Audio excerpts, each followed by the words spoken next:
Hello, hello, hello, and welcome back to Creative Melody. I'm Anthony Frazer, and this is Marlene Marvelous. And do we have a video for you? We are diving into Beyonce's album, Beyonce. Renaissance. We are about to explore the world of dance music. Ooh. Beyonce came to serve us during the Big Sick, and we are ready to dance. We are ready to live our best life, and we are ready to be in the moment. So, we did not get to experience the Renaissance tour, but we did get to experience a bit of it on the Cowboy Carter tour recently, and we will be sending you guys a little bit of our travels with that and giving you some behind the scenes, some, like, what is that called? Like a vlog of our travel and our day there. So, yeah. We are going to jump into this album, enjoy it with us. We have some singles, live performances, and music videos. Actually, no, I'm just kidding, because you were the visuals. That's right. So we have some singles, and we have the album. And the unboxings. And the unboxings. So we got a little bit of content. And then when Beyonce chooses to release the visuals, you will get them, and we'll review them. But until then, here goes the album review.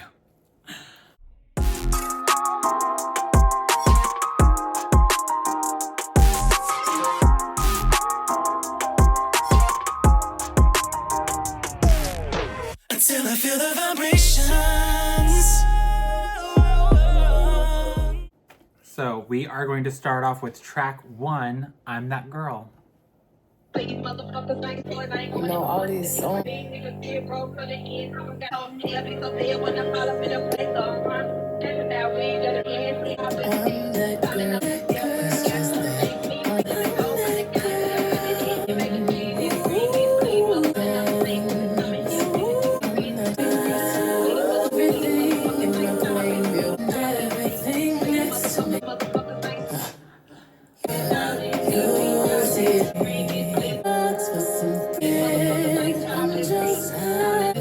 she just call out Diddy?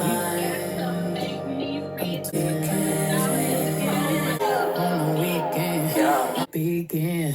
I be pulling up with them boys, losing my mind. I'm American. I've been thugging for my American and down the block. Oh, that's cleans me up. My un-American.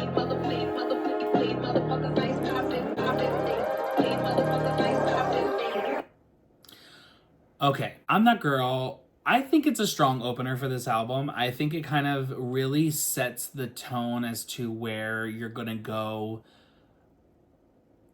in a sense of like a flower just opening and blossoming. I love the beat. I love the production on this album, especially this song in particular. Now, I have heard this album before.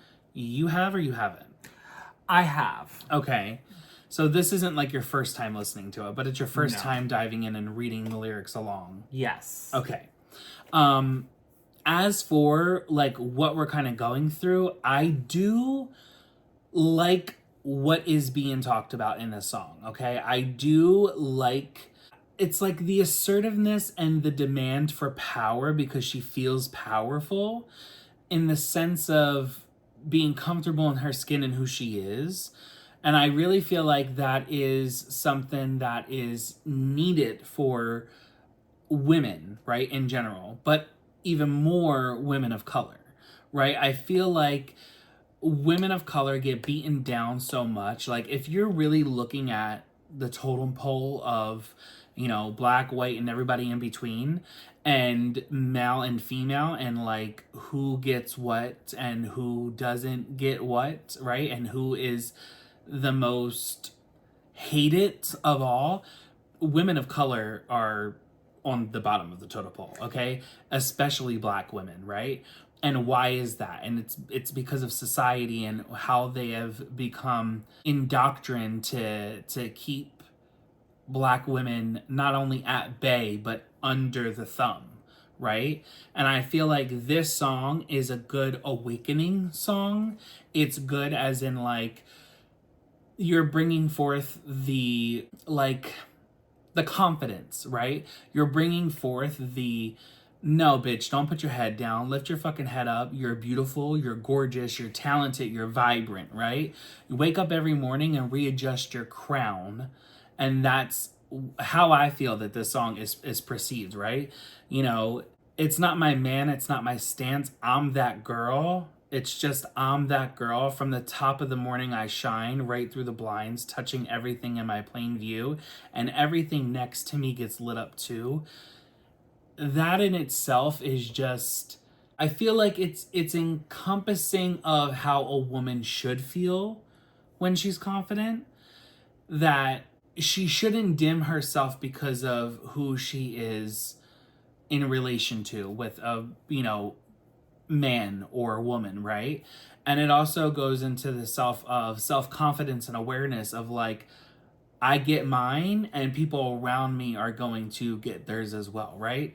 But you can also take it into another point of Beyonce just understanding who she is, you know, and Beyonce understanding that it took trial and tribulation to get to where she is now.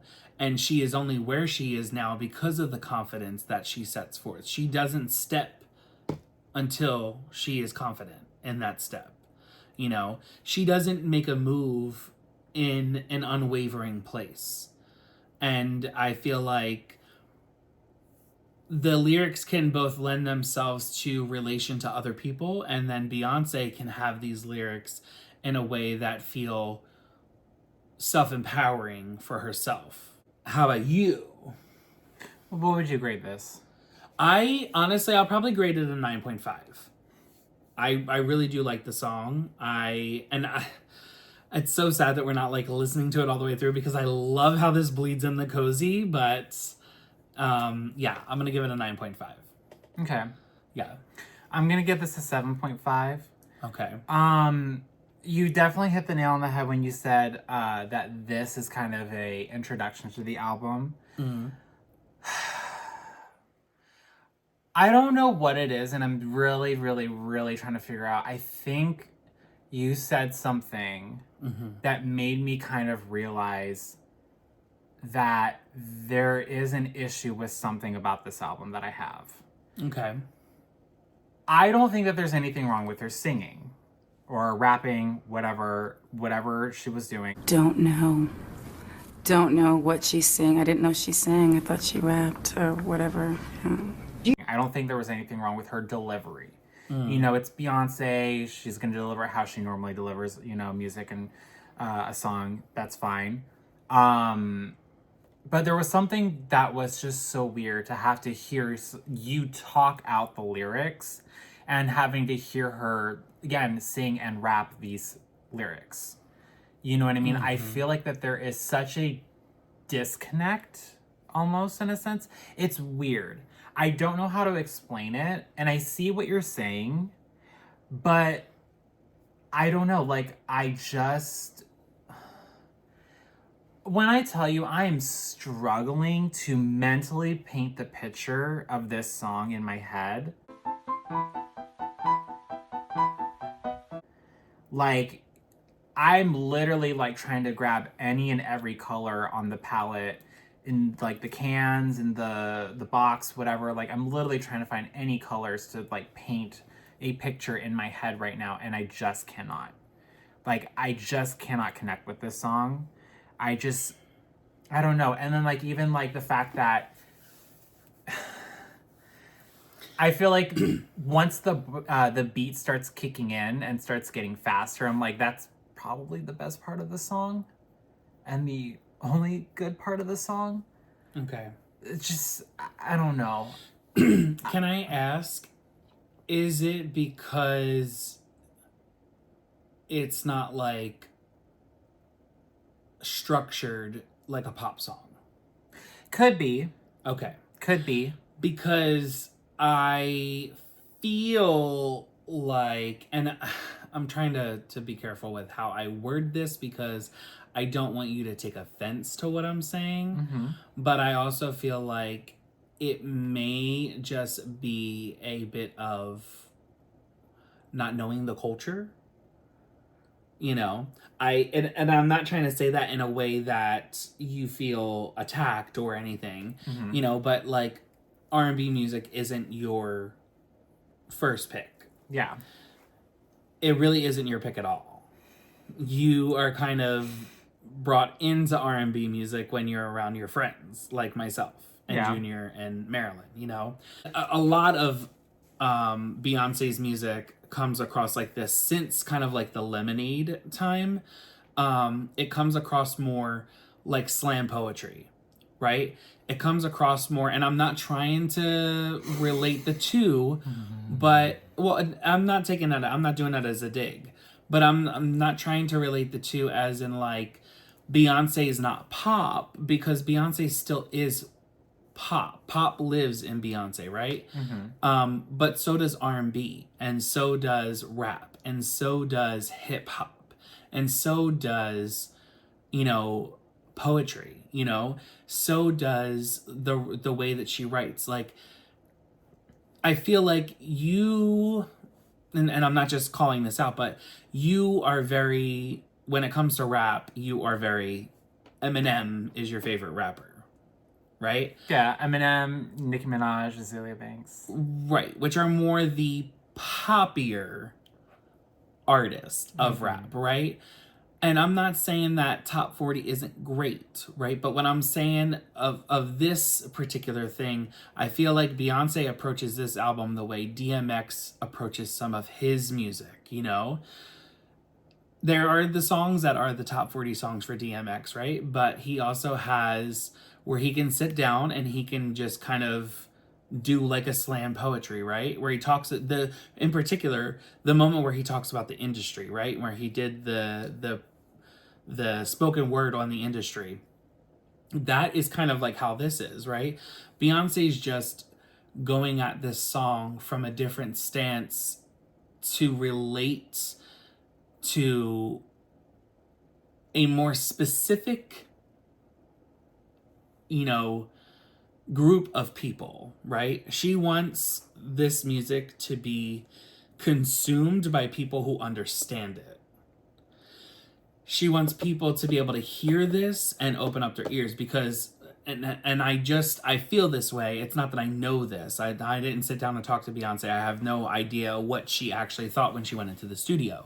But as an artist, I think that what she did was she said, you know what? I have fans, right?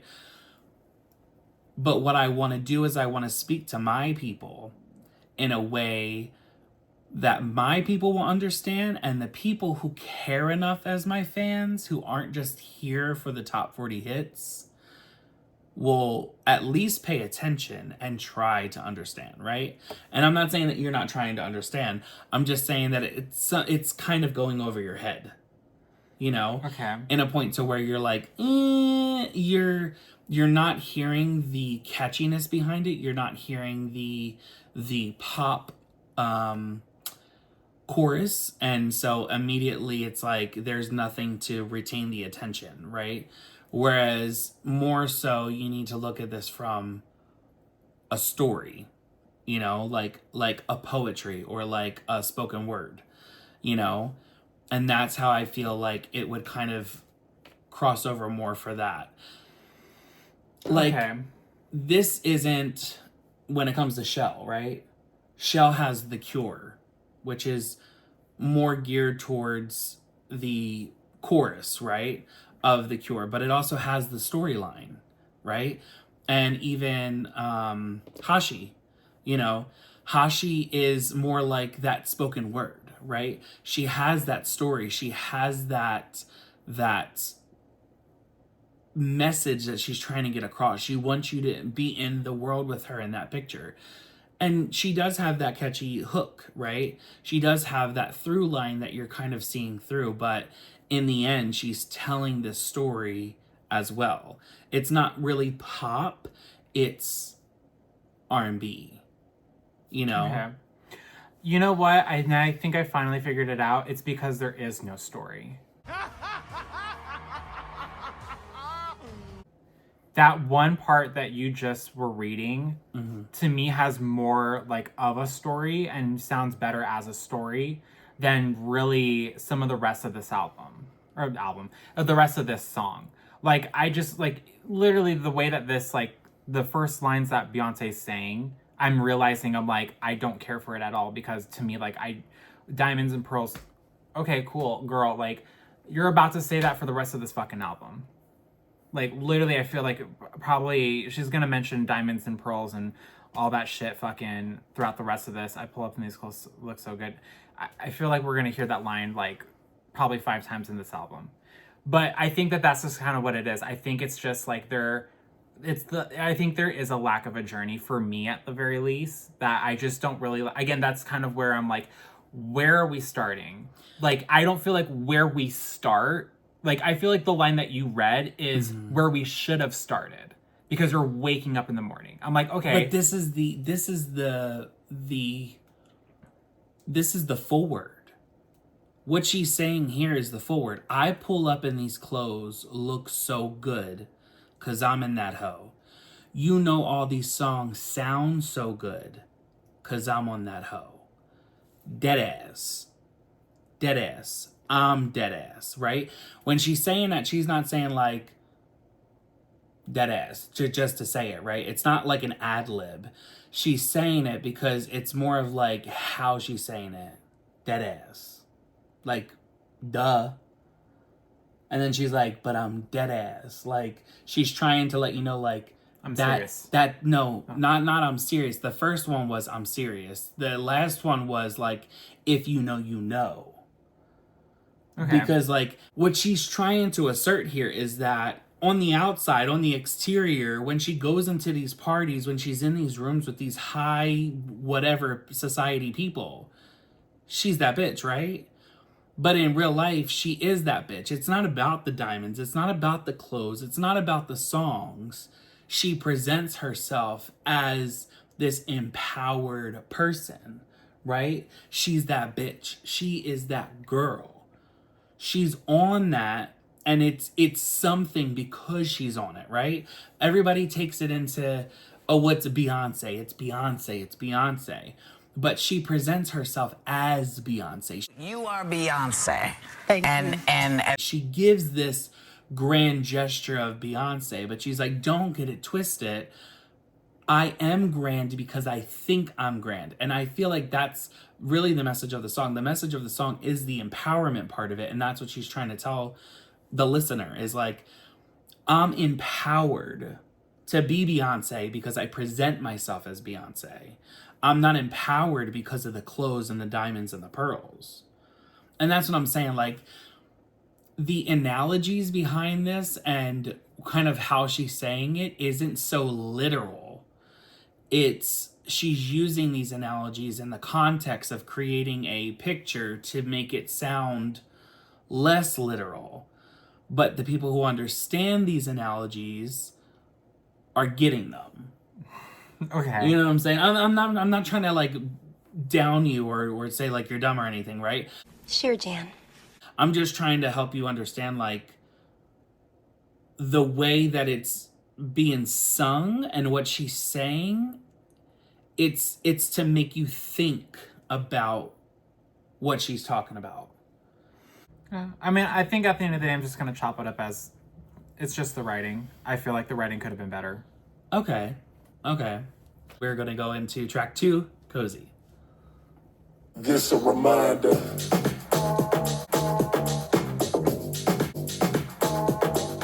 Another dagger from nowhere. Fuck, yeah. In the mirror, kiss myself. Oh, she's a guy. Oh, she survived. Oh, confidently though. With my sis. Oh, 'cause she comfortable in my skin. Comfortable in my skin. Cozy. Comfortable, feet up above your sins. Cozy. Cozy. I love me. Because they want me. Dark skin, light, fluorescent babe. Been down, been up, bounce back, been off, know about that. Been the light, been that king, be energy. Still a 10, still here, that's all of 2D. Dance to the sun, envy me. Paint the one who like the soul I crown. The gowns, gold fangs and shade, up and round. Paint the town, blue diamonds, limoncello, glycerin, rain streets, renaissance, yachting and gold. Hero.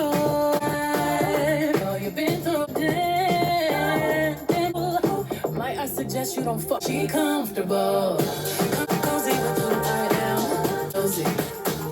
Cozy. Cozy with who I am. Damn cozy. Cozy. I'm juicy. You hate me 'cause you want me. I'm swaggy. Hate me. So pay me. Probably what the blackest motherfuckers want. I'm probably what the blackest motherfuckers is like that. Comfortable in my skin. I am.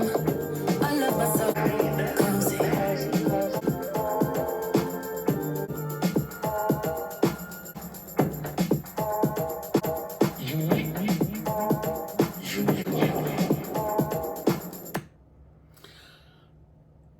Okay. I'm gonna start this off.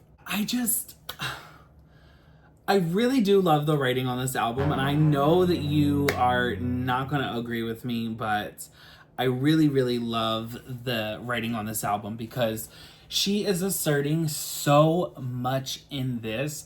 She is lending to minorities that just don't feel welcomed or confident in this, you know? It's just like let's go to the pride flag that she painted because I absolutely love this. We start off with T.S. Madison, that I'm dark brown, dark skin, light skin, beige, fluorescent beige, bitch, I'm black. These are all of the spectrum of people of color, you know? This is the spectrum of people who are protested against and who are picketed against, people who are rioted against, people who are seen as less than and not good enough. And it's just like a reassertion of just like, I'm black comes in so many different forms, you know? A person of color comes in so many different shades that you just cannot label us as black. You know what I'm saying? Like there is so much beauty and vibrance in our culture that you using just one term to label us is not understanding who our culture is. And I also feel like that relates to other cultures as well, because I mean, look at people who are Latino. There are many different colors on the spectrum for the shades of the skin, right? And it goes into so much. Like the white people in America are about like, you're not just white, you know? You are a mix of a lot of different shit, to be real. Like, you may pick one of those things to say, I, you know, see myself as Irish, or I see myself as Italian, or I see myself as this. But, you know, what's crazy is that in the 90s and the early 2000s, the Italians were kind of looked at like the way people of color, people that are black, are looked at. You know, Italians were people of color until they segregated with the whites. You know, it's kind of like we are just gonna shimmy ourselves over here.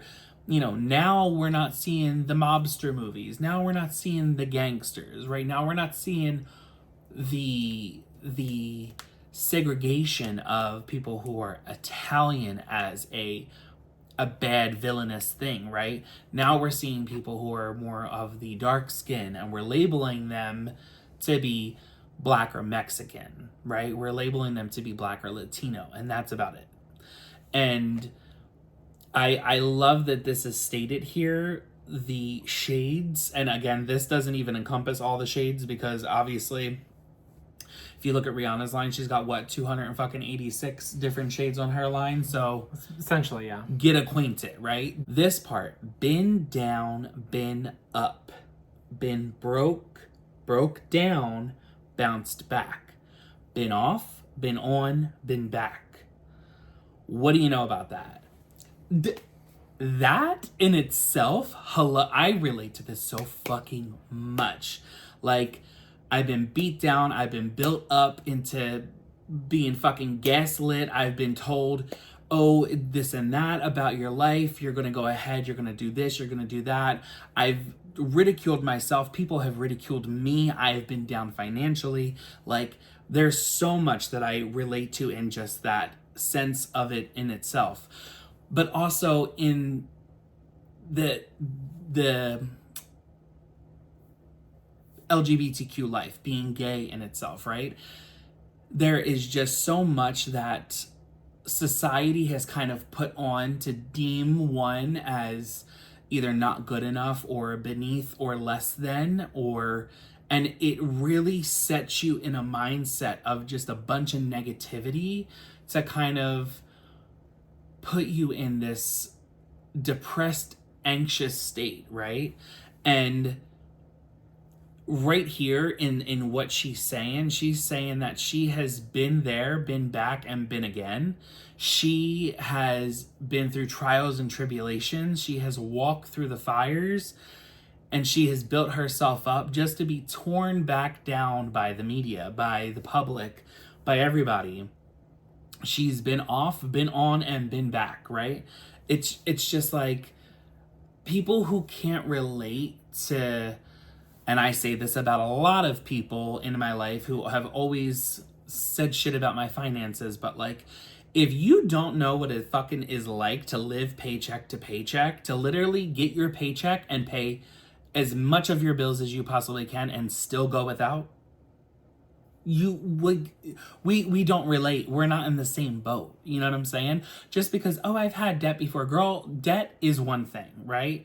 Living paycheck to paycheck and not being able to see yourself into the next day, that is another thing. Having to literally go to work and not take off because you're sick, because you don't have time off or the available time to take off, or your company doesn't offer time off or holiday pay or this and that, and you know I have to work twice as hard to be able to get somewhere that other people who are just gifted this opportunity or who have, you know, had the luxury of going to school and this and that can just get on first hand.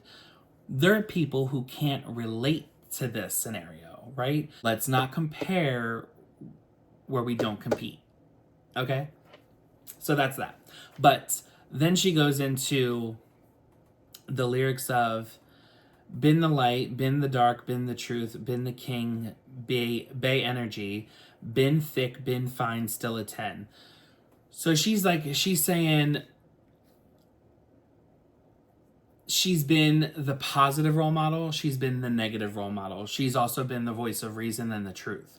She's been on a high, she's put herself on a pedestal, and she's been looked at as, you know, grace, and she's been looked at as less than, right? She says, been thick, been fine, still a 10. She's talking about I'm fat or I'm skinny. It's kind of like when Britney Spears, I'm Miss American Dream since I was 17, right? She's talking about I've been thick, I've been thin. You guys ridiculed me for both of them, but I'm a mother at the end of the day, right? And then it's still here, that's all me. Black like love too deep, dance to the soles of my feet. It's like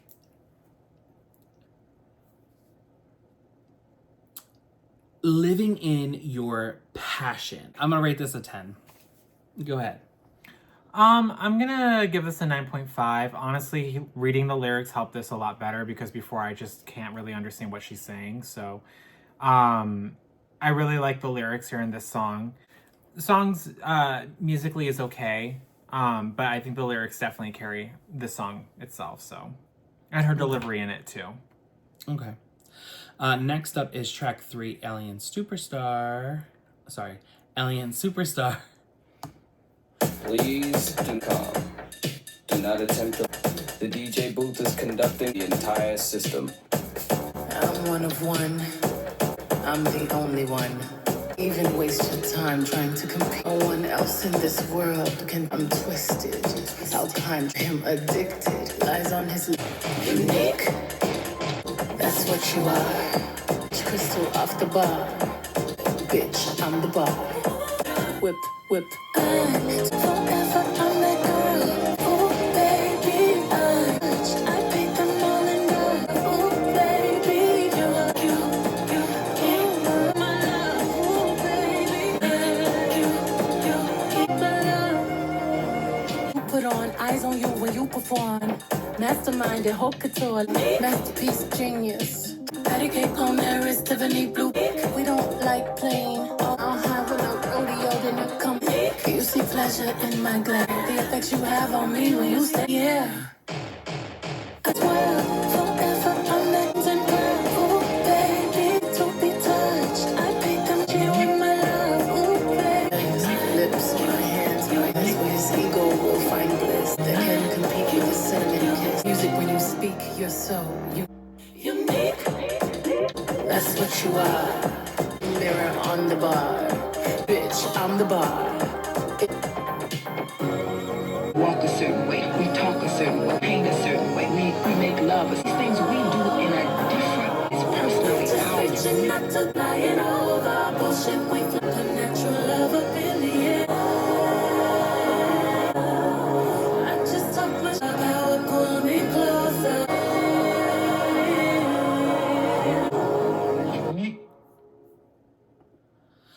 Alrighty.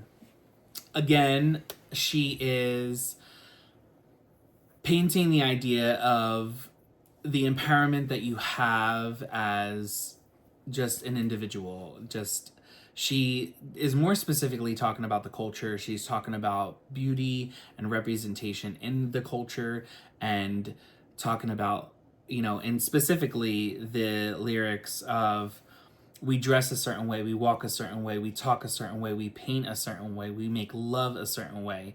You know, all the things that we do is in a different, unique, specific way that is personally ours. She's talking about the culture. She's talking about the representation. She's talking about men and women in the culture there.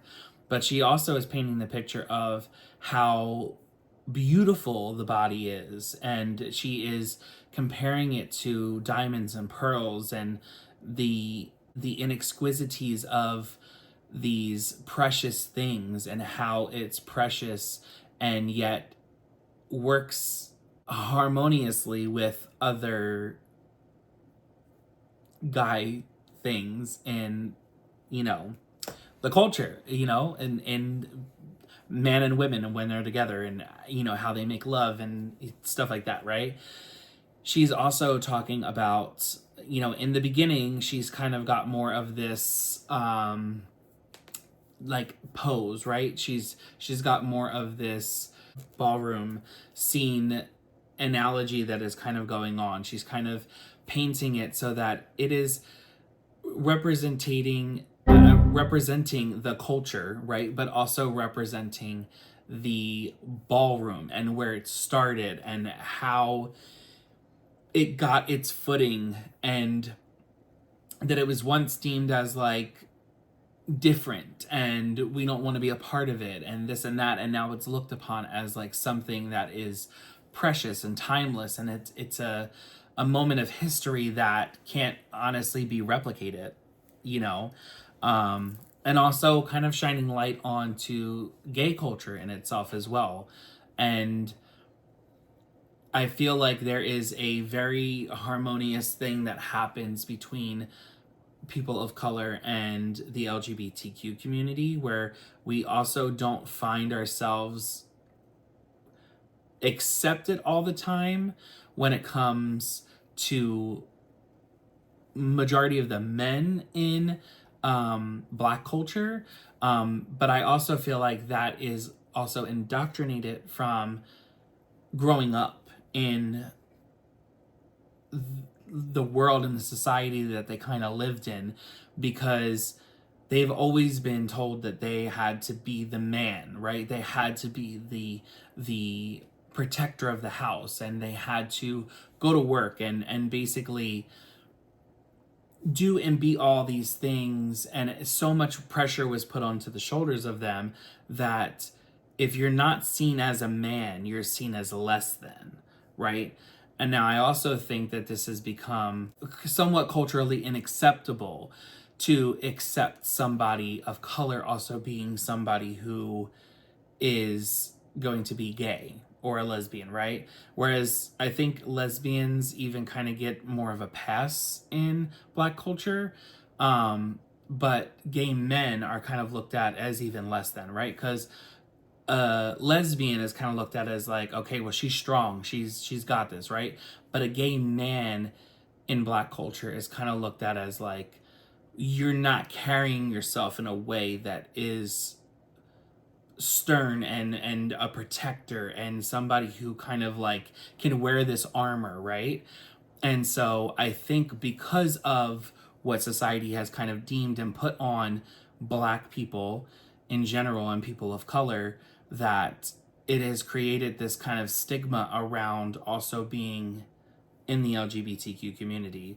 And I love that she kind of intertwines both of them in this song because it's so beautiful in the way that she does it, that it just kind of gives like a lending hand of not only hope but acceptance of like, I see you, I love you, and you're perfect in the way that you are. You know, in both cultures, you know, in the you know, Black and people of color culture, and also in the minority of LGBTQ, right? So I'm gonna give this a 10. This is honestly, I think, my favorite song off of the album. Ever since I heard it, this was my favorite song. As for you? I'm gonna give this a 6. Lyrically, it's about as strong as I'm That Girl.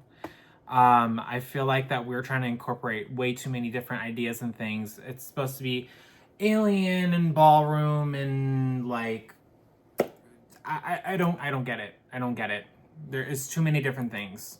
Too many different things that we're talking about. Too many different topics that we're talking about in one song. Something else. Something else. Do my eyebrows. Something else. Lyrically, I feel like we should have just kept it more like one theme or something, or at least kind of narrow it down to like, if we're gonna like take it all together and mush it all together as one thing, I feel like it could have been a little bit more cohesive lyrically. Because I love the intro. The intro is really, really cute. It's such a cute idea how we start off, right? The music is whatever. It's fine. It's okay. You know, like, I think that the music in the chorus, like, and how she's singing, I feel like that's all very, like, it all works together. And I feel like the verses and, like, you know, how she's singing and rapping, like, it's fine. But there's nothing really, like, spectacular about, like, the production of this. Okay. The next song is going to be track 4, Cuff It.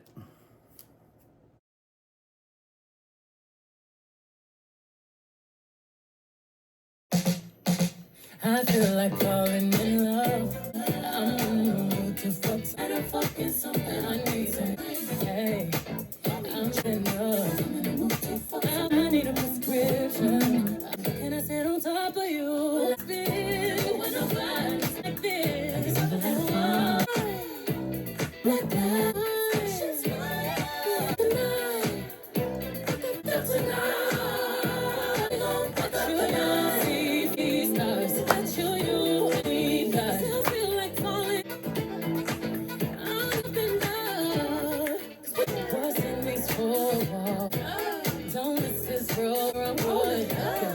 Show up.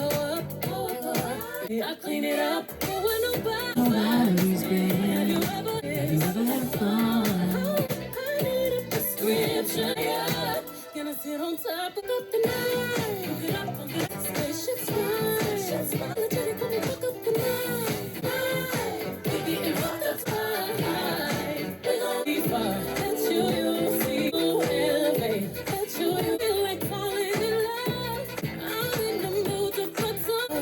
We gon' fuck up the night. On my body, boy, you got it. I ride it. Got me acting hide it. So exotic. I'ma see, squeeze it, don't let it go. I got time I can't wait to day. Yeah, you. Cup it, back. Bust it, yeah. Anytime, I don't mind. Yeah. Oh, yeah, trap. You can fuck up. I put my cup up. Yeah. We gon' fuck up the night. Take flight. Fuck it up. We'll see stars. Chew you, levitate. We gon' fuck up the night. Fuck it up. I love that song, and I love that the transition between Cuff It and Energy is just so fucking seamless. It is just perfection. I absolutely love it. Anyway, let's discuss. This song is amazing. I absolutely love this song. This was one of my favorite songs off of this album after first listen. I'm gonna give this a 10. Absolutely love it. I wish we got more of Renaissance, like the Alien Superstar Renaissance, because this is actually produced by Rami. Oh, okay. You know, from Oops, I Did It Again. Yeah. The beat, the flow, to be honest about this song, it really makes me feel like being back home in Philly. It makes me feel like going to, like, it's summertime, you're going over to your friend's house, you guys are having a fucking barbecue, like, everybody's there, everybody's vibing, everybody's chilling, you got, like, the fucking line dancing going on, you know? It's just, it's a moment, it's happy times. It's kind of like what it reminds me, the beat. I'm not saying the song, I'm saying the beat, right? Okay. The lyrics obviously sound like something a little bit more intimate, but the beat in itself just kind of brings me into that whole thing, and like hearing the trumpets and the live instruments and the horns and everything just kind of like really tie it in to be something more grand, I should say. Okay. Kind of like we had like the Mummers Day parade in Philadelphia, right? And it kind of makes it feel like that, like something like larger than life, like a parade, like a festival, like a, you know, something big, you know? Something of celebration. And I really do feel like she is celebrating on this song, but the lyrics wise, it takes it completely out of context, which is why I kind of like that we got the remix version of this, because I feel like the words really fit more in the remix than it does in this song itself. Oh, yeah. Like, I just feel like the two beats are just completely different, you know? Like, there's a whole new vibe on the other one, okay? But for me, yeah, the beat kind of reminds me of, like, you know, back home, going to parties, going to the, you know, barbecues with my friends and stuff like that, like having like family gatherings and just like really having fun and just like being there and just loving and creating memories. But the song itself and the lyrics, which are great, it has a more intimate side and is very tasteful. I feel like it's tasteful. I feel like the way that, you know, they wrote that song was very tasteful. Unlike me, you know, I'm over here like, throw me on my back, call me this and that, blah, blah, blah, blah, blah. Like, I mean, some people find that tasteful. grab you by the ankle, hit you over the head. Like, there's just a bunch of stuff that I talk about in my songs, and people are like, ah, vivid, so vivid. Ah. Oh my God. Time and place. I mean, I could get a taste of that. No, you will not. You will not. I mean, see the door, friend. See yourself on the other side of it with it locked on my end. Anyway. Unlock it right now. Or I'm calling HR. Anyway. Yeah. How did you... Tell me you hated the song. I swear to God, I am scalping you right here. No, I love the song. It's a 10. I really do like the song. Y'all, I'm gonna get this bitch. Like, there better be more cohesiveness between the two of us, because the more she does like shit that I actually like, the more she will come up scalped. I'm not playing. Warn you hoes numerous times, bitch. Y'all hoes got me fucked up. I like that this is using the same sample that Janet Jackson used on her song All For You. I don't know. I think it's really... I don't know what the original song is called. But, yeah, I think it's really, really cute. And I really like it. I do like the lyrics. I like the whole...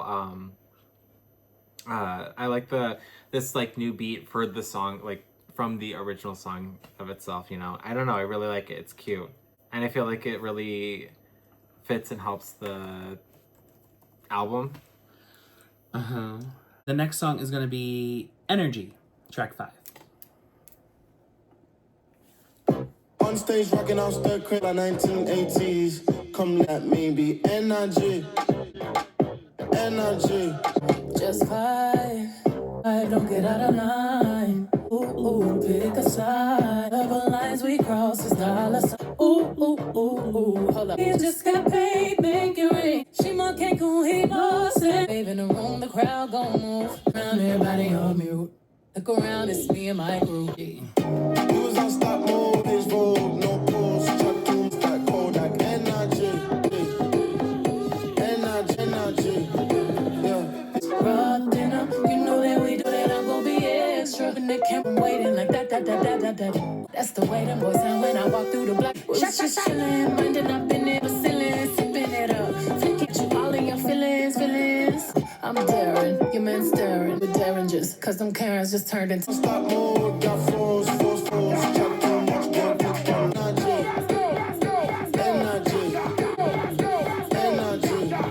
Yo. Okay, real quick. Cuff It is it's probably my second favorite song on the album. Energy, I feel like, is just that it's more like a interlude from one into the next. It's more of like that transition period for me. Energy's the production isn't like so grand in it, right? It's kind of like this in between, right? It's a bridge to get from Cuff It into Break My Soul. But it's also strong in the lyrics as a division of politics, right? And a division of culture. And so when we go back to the beginning, vote now 45, don't get out of line. We know who that president was, the current one. Pick a side. The only double lines we cross is dollar signs. So she's telling you, it ain't black and white, bitch. Just pick a side. Pick a side. Don't sit on the Humpty Dumpty line over here, okay, bitch? Pick it. You either on this side or you on this side. You either on the right side or the wrong side. You either on the left or the right. Get it together. And then it said, again, like kind of going through show up in Cancun, she more Cancun, he more Sandra Pay. She's just kind of like talking about like the yin and yang of who they are. Like they kind of are on the same vibe. They're kind of in this whole, they're in the same vibe, but they're also two different vibes in itself. Like they're both maybe from the same background, but one is calm, one is more party, when she says the gold links raw denim, you know that we do a grande, you know that we do it extra when the camera go pop, pop, pop, pop, pop, pop, right? I love this because I'm seeing what she's kind of bringing out. Like she's talking about the South, right? And how they kind of go up, especially in Black culture, like that they kind of have this way of presenting themselves in their own fashion, their own like I don't know. It's kind of weird because I feel like it also brings in like the early 2000s of like, the gold hoops and like the names written across the hoops and like the denim and the white crop top. Like I'm just really kind of seeing it all.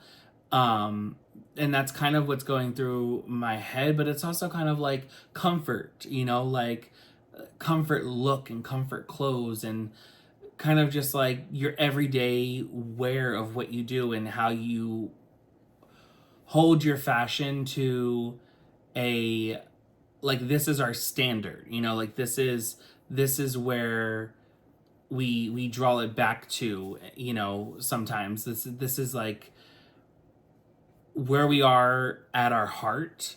And then as for the song though, I'm gonna go ahead and rate this a 9, just because I feel like it's not necessarily a full realized song. I feel like it's more like this interlude.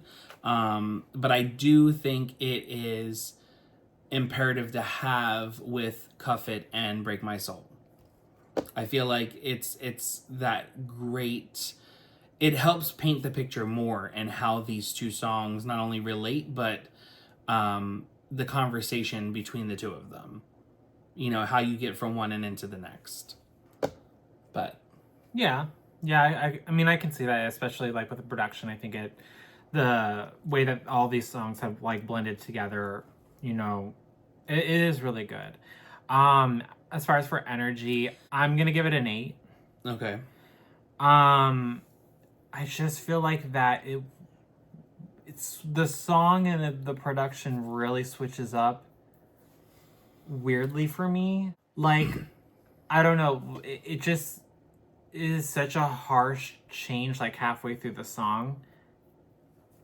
And I just, it's like, takes me out a little bit. And then the next song that we have is track 6, Break My Soul. So here we go.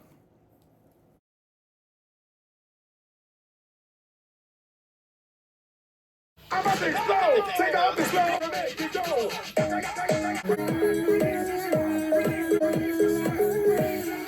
Break my soul. You won't break my soul. I'm telling you, I just quit my try. Damn, it worked me so damn. Work my night. I'm looking for a new found, and I'm on that new one. I'm building my yeah. All I everybody, hey. Release the time. Release the love. Forget the rest. Cause I lost my bees house. Oh, good enough. And we back out, you ain't that outside. Worldwide hoodie, forgot how we act outside. Oh, love it. Foundation, yeah. You won't break my soul, my soul. I'm telling everybody. You don't see it, you won't see it. Break my soul. You don't think it, you'll see. Break my soul. That's not justify love. Around in circles, searching for love. Now lost and found, searching, looking for something I need.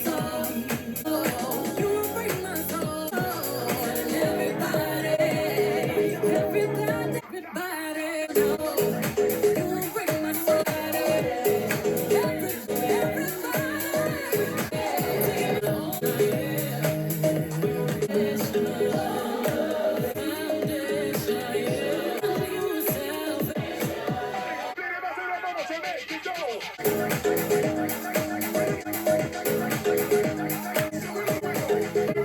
Release the job. Release the pain. Release the stress. Release that.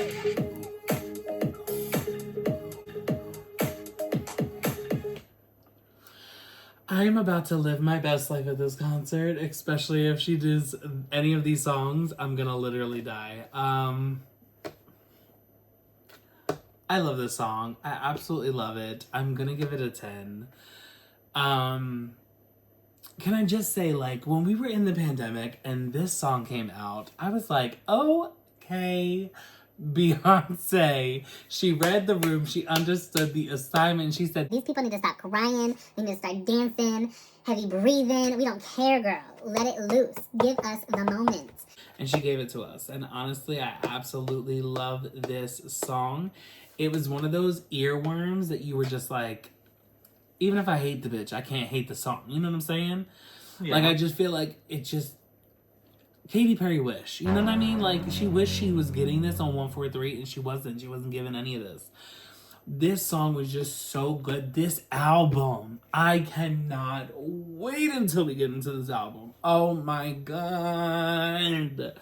Do I love this album? 10, 10, 10, 10, 10, 10 to 20. 10, 10, 10s across the board. 10, 10, 10s across the board. Absolutely love this. What did you think of this? I will give this song an 8. I really... An 8? Yeah, I thought it was fine at first, but then as I listened to it, there are things I don't really care for it. This is probably the first time I ever really got to, like, read the lyrics. Okay, and really, what was wrong? I mean, I couldn't really understand what she was saying. You can't read? No, I just couldn't hear her. Are you Fantasia Barrino? You can't read that? Yeah. I couldn't really, like, understand what she was saying when I first was listening to this. Like, I think I've only really heard this song maybe, like... Oh my God, at this point, it's probably definitely less than 10. Maybe, like, 5 times. It's 5 or 6 times. But yeah,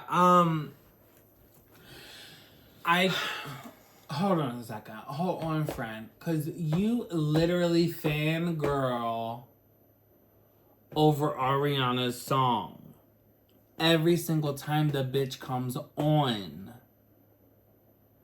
And it is not this. You're gonna say that that is better than this? Yeah. You really don't like this? Not really.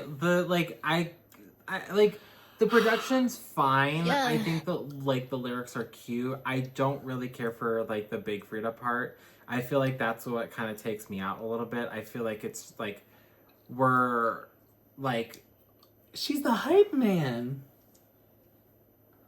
Emphasis on man. But I don't get this bitch in the comments. Get this bitch in the comments. But no, I don't care for it because to me it just sounds like it's too much. You know, and then like I feel like then we get to the end and it just feels so like drawn out. And I'm just like I don't know, like at first it was cute. You definitely have the what's that song you love by Robin S. Show Me Love. There we go. You have the Show Me Love sample, which like I clocked it, and I remember like when this song came out, everyone like was like, "Oh my god!" Like you know, it's Show Me Love samples in this. Yeah. Robin. Yeah. The Robin. Yeah. 90s Robin. Yeah. Show Me Love is in this? Where the fuck is Show Me Love? The what's it called during here? Fred McFarlane. Okay, yeah. Okay. So, credits were given. Okay. Mm-hmm. Credits were given. But anyway, you still graded this a what? 8. Go ahead, keep explaining. Mansplain for us. No, I don't know. I don't really care for a few of the elements. I feel like if we would have taken that out, it probably would have made the song better. If y'all want to throw this bitch hate, go ahead. I will literally heart it, boost it to the top as my top comment. I swear to God. Do it. I will comment below it as well. I will add fuel to the fire. We will see you guys over at the remix with the Break My Soul, the Queen's remix, where she brought on Madonna. Because if that wasn't wrong, why wouldn't she bring on Robin S? Don't know. Instead of Madonna. It wasn't even Madonna's song. Well, okay, I can see why. But because she thought she was the queen? Well, maybe neither. Madonna ain't the queen of pop. Madonna's definitely not the queen of pop. I don't give a fuck what y'all give that bitch. She's not the queen of pop to me. She's old. She's a has-been. She came across that stage. Her skin has been changed out with a couple of alligators. But she is not the queen of pop. I scandal. Britney Spears is the queen of pop. And that is it. That is that one, that girl, okay? And Adele is the princess of pop at this point. And anyway. Gaga's the hooker of pop. Is Gaga even pop? Yeah. I wouldn't say so. I would say Gaga's more jazz. She has more jazz albums than she has other albums that are of one particular genre. Right, okay. She does. Name 2 pop albums by Gaga. The Fame, Born This Way. Wrong. Born This Way is not pop. Art Pop. Mayhem. Not pop. House music. Mayhem is not pop. Mayhem is more like rock. The Fame Monster. Not pop. Okay. More dark Mario Monster music. Next track is gonna be track 7, Church Girl. I love this switch on this. That cry counts. Oh, I'm wanting it. I get in this party. I'm only gonna love on me. Ooh, but me free. I'll rock it like I said. I pop it like a body. Put your lighters in the sky. Get this mother ass in the pretty. Take a bitty. Show me out the. I'ma back it up. I'ma bust it. See a blank check. Side. Finally through the oceans of tears we cry.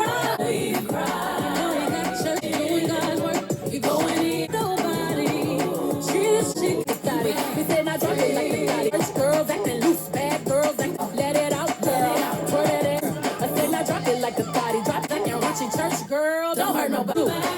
You can get it tatted. It's in the sky. Get this motherfucker litty. Pretty, tickle bitty. Forget your I'ma back it up. Back this thotty. Now drop it like a body. Oh, drop it like a body. Drop it like a church girl. Don't hurt nobody. Trying to bring the life up in your body.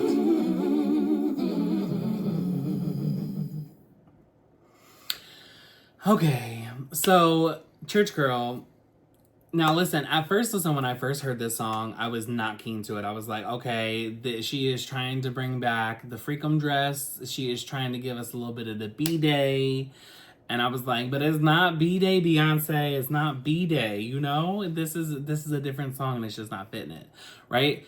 And then I listened to the lyrics and I read the lyrics and I listened to the song more and more. And I was like, okay, I get it, right?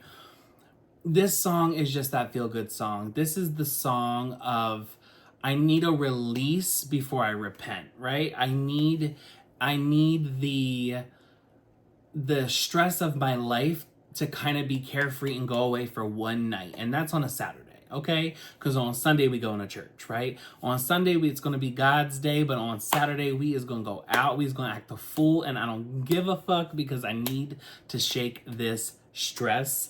That is just what the song is, and I absolutely love it. I love we kind of get this like resurgence of like early Beyonce, right? The 2006, 2007 Beyonce, right? When you kind of have this whole party carefree type of Beyonce, right? But I feel like she's trying to speak to the same audience that listened to that album, right? And now we're a bit older, right? Now we're in more of a routine of our life. And now we're in, we're trying to party less because we're adults, but also, handle our shit that we have and still care about ourselves. And we kind of have to put ourselves first in some instances. And I feel like this is her kind of just like letting people know, like, you don't have to let go of who you were, completely. You can have fun. You can have a night or two out with your girls and just be cool. Like, you ain't trying to hurt nobody. You're just trying to go out and have fun and shake off whatever stress you had going on. That's kind of what this is. So I feel like this is more like the adult Freakum dress. This is more of the mature Freakum dress. But yeah, I'm going to give this song a 9. I do really like this song as well. Honestly, I really wish we had a breakdance in this song. I really, really wish we had a moment that we got a breakdance, just like how we did in Freakum Dress. I feel like it kind of built up to there, and then we just kind of lost it for a second, even if it was just plainly instrumental, even if we had like this like crazy breakdown that was just, you didn't expect it breakdown. That's really what I was hoping for this, but we didn't get it. It's whatever. But hopefully on the next album. Well, not the next one, but the next one, right? Because we already have the next one. But anyway. Wait, were you giving it? I gave it a 9. Okay. Yeah. I'm gonna give this a 6.5. Okay. I like the lyrics more. I feel like lyrically this is definitely tied with like Cozy and there's another one, but I don't remember. But yeah, I like the lyrics on this one. I just don't really like the production on this. Okay. Next is going to be track 8, Plastic Off the Sofa. Help but to be yourself around me. And I know, so I'll let you be. It's the emotions on leaves. To the face you make for you that I have. Ooh, baby. Ooh, I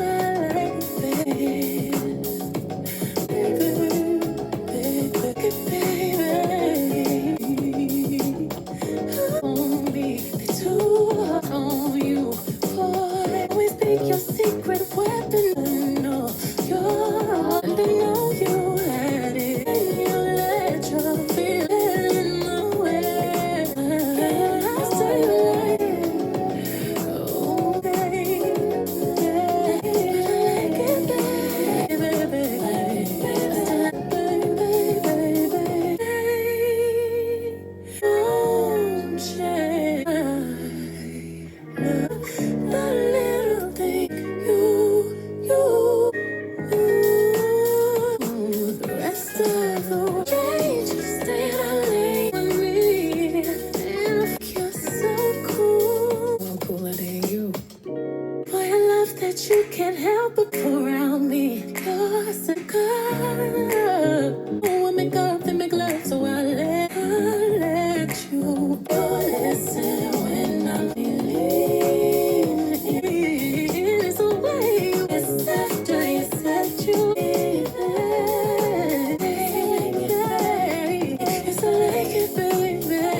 Okay, so this song, and I hate to do this, but this song really reminds me of Justin's 2020 experience. And I was like, well, it doesn't. I just love the way that this song flows.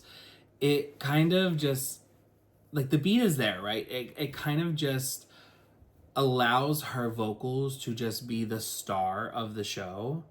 And the trills, the runs, the vocalization, the harmonies, the melody, the everything, all the choices were just perfect. If there's a moment on this album where it's just like, we want you to shine as a vocalist, it's this song.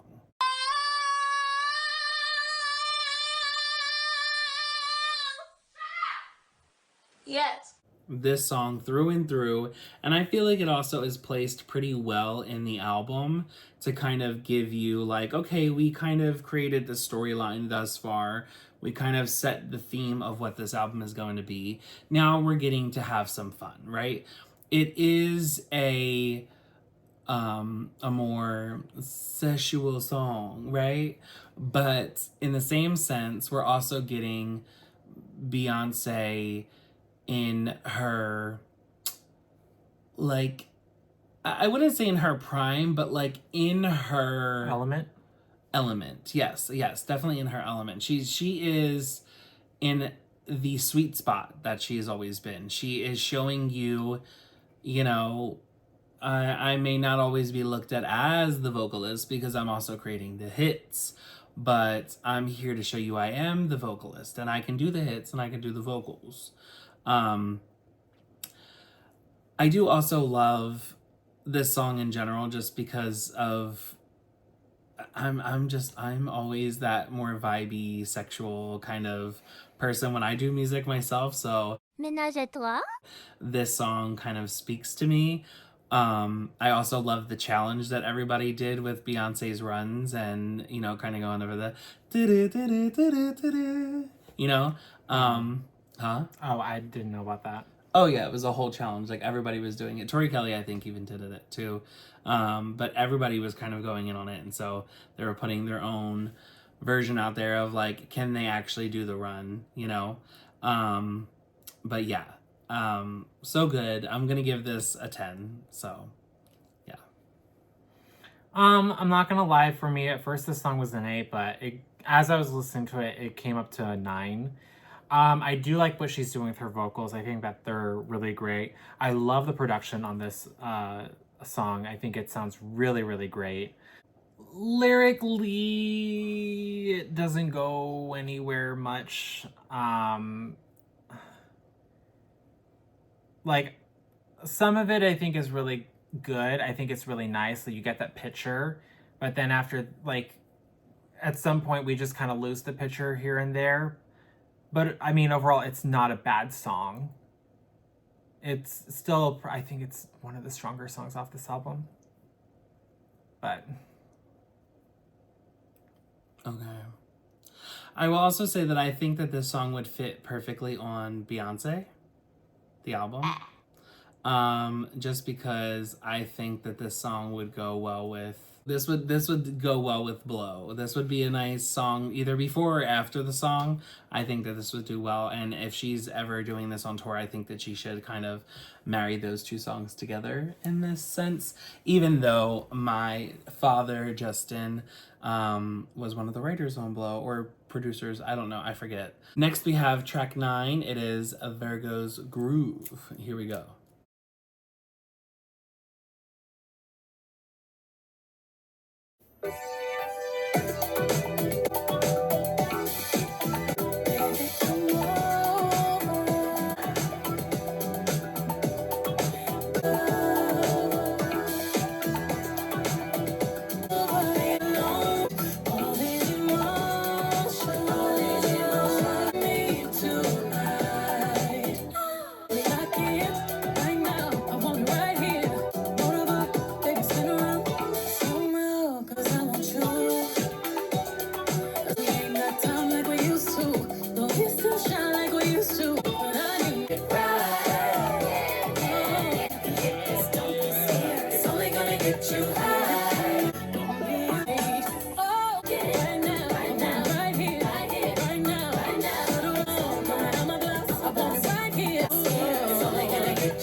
Okay, so let's talk about this.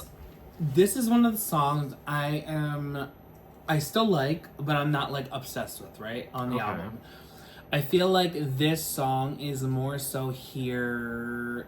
I'm not gonna call it filler, but I'm more intended for a moment to like regroup. You know, like if you're playing the album from start to finish, this is more like kind of like your meltdown, like grab a water. You know what I'm saying? Like your water break type song. And then you kind of like go back into the beat, right? She's kind of giving you a moment to like chill, rest, groove, and like kind of like a, what is that? Like a cool down. You know what I'm saying? She gives you that cool down before she ramps back up. It's also where she shows her vocal agility. Okay, bitches over here in the rafters. You can't even get close. You can't touch. The head voice is just beyond. She's like, you know what I'm saying? Just like out of the world, right? Yes. She does so well showing these different facets of her throughout this album, and vocally, like she gives this multi-dimensional object that is like 7D, right? And you're able to see all these different sides and like layers of who she is through, I'm not gonna say songwriting, but through the, you know, the vocals and like how she's singing, what she's singing about, who she's singing about, the emotion that she gives you. You know, like we really don't get a ballad on this album, but we get these more mid-tempo, like kind of earthy love feelings, you know, like these love songs, these emotions, these connections she's having, whether it's, you know, relation wise or sexually or whatever. Like she's giving you that emotion on 10 at all times, you know. There are so many different songs on this album, and like a majority, like if you stuck 10 people in a room, you had to listen to this album, don't you dare. Don't do it. Don't do it. Don't do it. If you stuck 10 people in this room, they listen to this album though, they're all gonna relate to similar songs, or they're all gonna relate to a song on the album. No one's gonna completely hate the album unless it's this bitch. There can be 100 people in the room and 99 don't believe in you, and you just need one to believe in you, and that was him. You know what I'm saying? But yeah, no, I really do like this song. I am going to give it a 9 because I feel like she goes through like the Olympics vocally. But I also am like, I kind of feel like with this song the same way I feel about Heaven on Earth on Blackout. You know, it's not that I hate it, but will I skip it? You know what I mean? If I'm in a mood to dance and I don't want a cool down, I'm gonna go whoop, right on to the next one. You know what I'm saying? Yeah. And I get along with Virgos. I really do. I get along with Virgos. I have a lot of Virgo friends. Some of them have done me dirty, but I have a lot of Virgos friends. So I like them. I like Virgos. But is this song for me? Not 100%. But I'm still gonna give it a 9 because great vocals, great Olympic yoga-esque vocals that like I know that I'm not gonna be able to hit. You know what I'm saying? I'm gonna go call my friends who can sing to sing it to me. You know what I'm saying? I'm gonna call my Shells and my Juniors and my Marilyns and my, you know, LaPrays to sing this to me. My Raspberries, you know? Yeah. Not I. I'm gonna sit this one out. Plus they're also fans, you know what I mean? So it comes, you know, the raw talent for me. Your opinion? I'm gonna give this a 9. Your highest rated song on this album. No, I said Cover was a 10. Excuse me. But yeah, I think with Virgo's Groove, like, it's not bad. I don't understand why we made it a 6-minute song, but like, it's okay. You know, I think that, like, yeah, her vocals are cute. The lyrics on this are cute. The production on this is nice. I just don't understand why it had to be 6 minutes. And then, I don't know. I just kind of felt like we could have just shortened this up a little bit, you know. But it's still, it's not bad. Like, it's not a bad song. It definitely fits with the album. But I also know and understand, like, that's kind of what the music was like back in the day, where, like, the songs would drag on to, like, 6 or 7 or 8 minutes long, you know, maybe even 10 minutes or 12 minutes long, you know. So I see what she was doing. So I can't fault her for that because it does fit the theme of the album. Yeah. Next, we're going to go into track 10, Move. Here we go. Oh, featuring Grace Jones and Thames.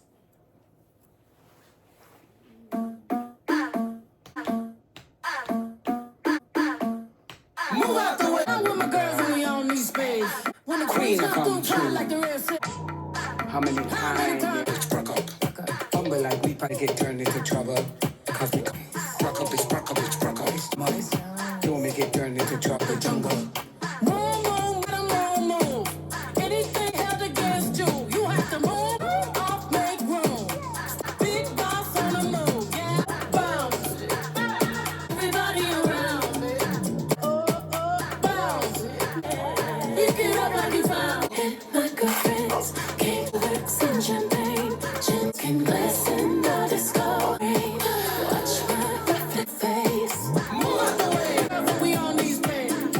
We got those hard like the rest say. How many times I'ma say it? It's a whole one with the team touch me.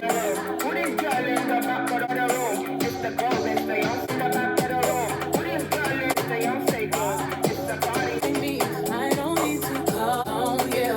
I don't need to vibe it. You and me, don't survive it. To fire, give me a minute and wine. I don't want to come to fire. Give me a like you shine. This is how I move. This is what I live is. This is how I kiss. Come to queen, come to. This is how I move. It's moments like this. This is how I kiss. Humble like we probably come up. Cause we coming straight up the jungle. Struck up. We come through, we swing it. Cause we coming straight up the jungle. Okay, this track, I will 100% tell you right now, when I first heard this, I was kind of like, I'm over it. Just move on. Too repetitive, too all over the place, whatever. Oh my god. I have, and I'll never. Again, sat down, listened to the song, went through it, and I was like, this is a vibe. Like, honestly, it's more of a vibe. It's more of that just like dance, let yourself like just be free kind of moment. Like, it's just like a feel good song to just kind of just continue the vibe, continue the party, right? I love the dance hall. I love the reggaeton. I love the I'm sorry, not reggaeton. I love the dance hall. I love the reggae. I love the island vibes in this song. I love the sense of Americanization on it. The sense of pop music, the sense of R&B music that was kind of placed on it, because I feel like it's all these things kind of swirled into together. It's like an amalgamation of these different genres, and I feel like it really sits well. I also feel like some of this kind of sounds like Tyla's music in a sense. Like I can hear where some of the Afrobeat comes in and the dance hall. Now, do I necessarily prefer this over Tyla, you know, in a sense? I don't know. It's still a vibe. It's still good. But the song is, to me, still... It's not a single. It's not a single. It's definitely probably more filler. It's probably more like, you know, just to keep the party going type thing. Okay. But yeah, so for that, I'm going to give it a 9. But yeah, it's a moment. It's a moment. Okay. I'm going to give this a 6. I think you just described why I don't like it. because it's too much of an amalgamation of different things trying to blend together. I don't think it works out. Personal opinion. Yeah. And I mean, it's very repetitive. I will also say it's very repetitive. I think that's what also takes me out too. Like, I feel like halfway through the song, I was like, yeah, this is too long. Like, it should have been more of an interlude, kind of like how Energy is. Agreed. Yeah. Or it could have been broken into 2 interludes, I feel. Because the second half I kind of prefer more than the first half, but I'm also like, damn, I kind of do like the first half after listening to the second half. But I don't know. I feel like we could have kind of spaced it around. Again, I think it's a decent transition song in between Virgo's Groove and Heat It. Yeah. But that's the next song we're about to get into. So let's jump into Heat It. Track 11.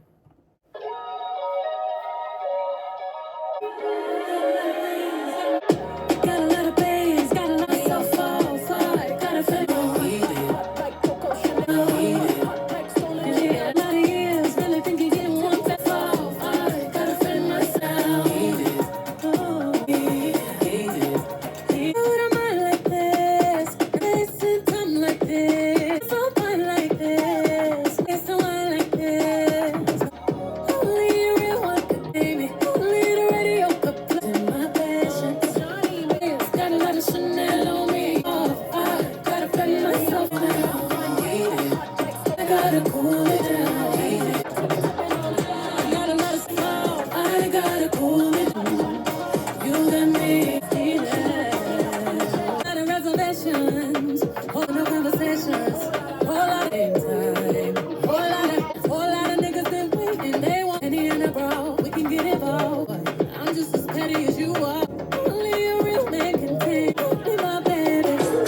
The Chanel on me. I gotta cool down. To get a space and a time. Never met a girl so cool. No. Little bit across the way. Your face card never declines. Mine, eat it. Yummy. Pretty girls up that shitty. Cool it down, my bitch glitchy. Fine. Ain't got time. Yada. Blessing all of that. Fendi quick, girl, I need my glass. Dimples on my hip, stretch marks on my tip, and in my biz. One day I'm overrated to flip, flopping ass bitch. Fan me off, I'm hot me up in jail. Cuff me, bleed my pearls like Coco Chanel. Dress that cheap spandex, she looks up in jail. Fingertips go tap. Uncle Johnny made my dress that cheap spandex, she looks a mess. Okay. Let me be honest. I have spent the better half of my life since listening to this album when it came out hating this song. Hate it. Literally, my pants. Hate it. And there was only one reason in particular that I hated it, and it was Drake. Okay? I cannot stand, if there was ever a male version of Taylor Swift for me, it is Drake. Okay? And I say that in a way of like, it's not old news when I say that there has been, Taylor Swift, I call her Suzical the Musical, on vinyl, right? Mm-hmm. But just Drake, he has figured out, he's more successful than Meghan Trainor when it comes to this, and so is Taylor. But he has found his sweet spot, right? He has found the sound. He has found his way to be able to sell a song, right? Mm-hmm. But every fucking song sounds the same. It all sounds the same. Every single fucking song, the flow is exactly the same, and if it's not the same, it's damn near close to it, to where you can play each song back to back, and they sound the same. There was one night that I was drunk, and I was coming home with my cousin and my best friend at the time, right? And We were all sitting in a car, and they were obsessed with Drake, and I was drunk. And I think we were literally coming back from Vegas. And I had to spend the better half of 3 fucking hours listening to what sounded like the same goddamn song being played for 3 fucking hours in a row. Now listen, I love me some Britney Spears, but playing one song over and over and over and over again, which, by the way, I have a song on my album called Over Again. Make sure you spin that when it comes out. But anyway, if I had to listen to one Britney Spears song over and over and over again, and it wasn't like a different rendition, I think I'd fucking throw myself into oncoming traffic, okay? And that's what it was like listening to Drake's catalog. So when I heard this song and I started to hear the Drake flow come out, because it's very apparent the parts that he wrote. It's very apparent what song this is and who it is, right? Even when Beyonce starts to sing the verse in itself, you can tell that what parts were written from Drake's. You know, the staccato is still the same. The melody doesn't change. Even when Beyonce sings it, instead of him talk rapping, it's still in that same cadence. It's the melody is the same. It's just the fucking same. So my bias on that part lived out the better of the last couple of years. Okay, 3 years, was it? 4 years now? But I have found a new love for this song listening to the second half of it, okay? When Beyonce goes into the bridge and she kind of gives us this, is it Big Frida, I would say? Like this more like Big Frida-esque, you know... You already know! Ballroom type of rap, you know? I feel like I like it more because it doesn't fit Drake, right? At that point, and I mean, listen, it is real funny. It is real funny to me how gay this song is and how Drake wrote it. Well, it's real hilarious how gay this song is. I mean, that's basically most of Drake's album or music anyway, if not all of it. But... I mean, he's gay. Gay! He's gayer than gay, right? And you can tell that he's a fairy, right? Bitch is living on this album as a yeah. But I don't know. I'm just like, girl, Drake, if we just took his name off, I think I'd feel better. Honestly. Okay. Like, if we at least took it from the first name to maybe the last, I'd feel better.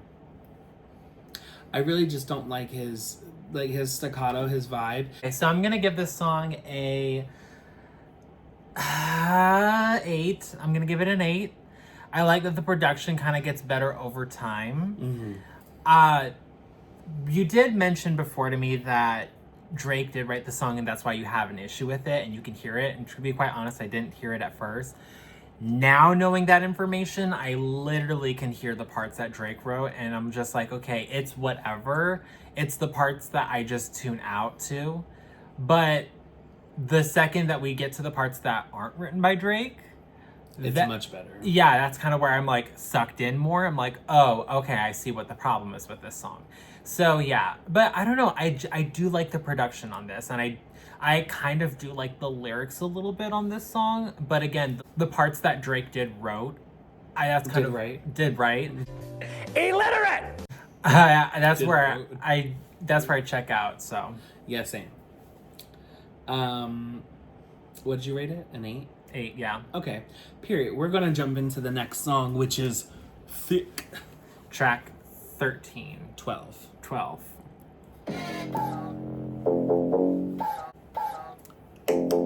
Ass getting big, rags getting bash, getting lost. Thought he was loving me good. I told him go hard. Thought she was killing this shit. I told her go hard. Just look at this alkaline wrist, cause I got that ass. That's a good line. That's a good line. Ass getting thicker.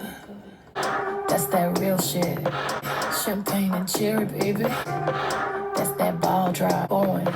That's That's that never stop. That's that nana, that Uchi, that Fiji, agua. Candy dip in the car and take you back. Got you rock now. That dick all over freak Nick. That's that 19 Miami bass. 12 in the trunk, 8 on roll. Eat that shit like Mastro. You better not lose that ass. That's that real shit.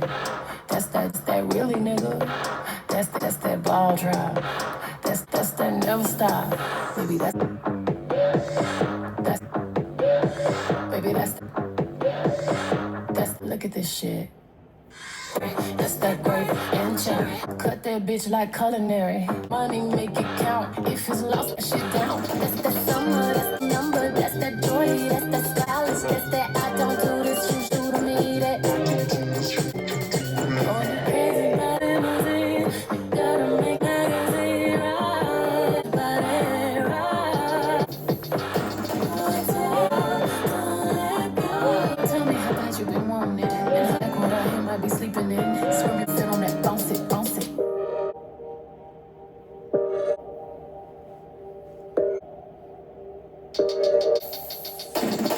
And thicker,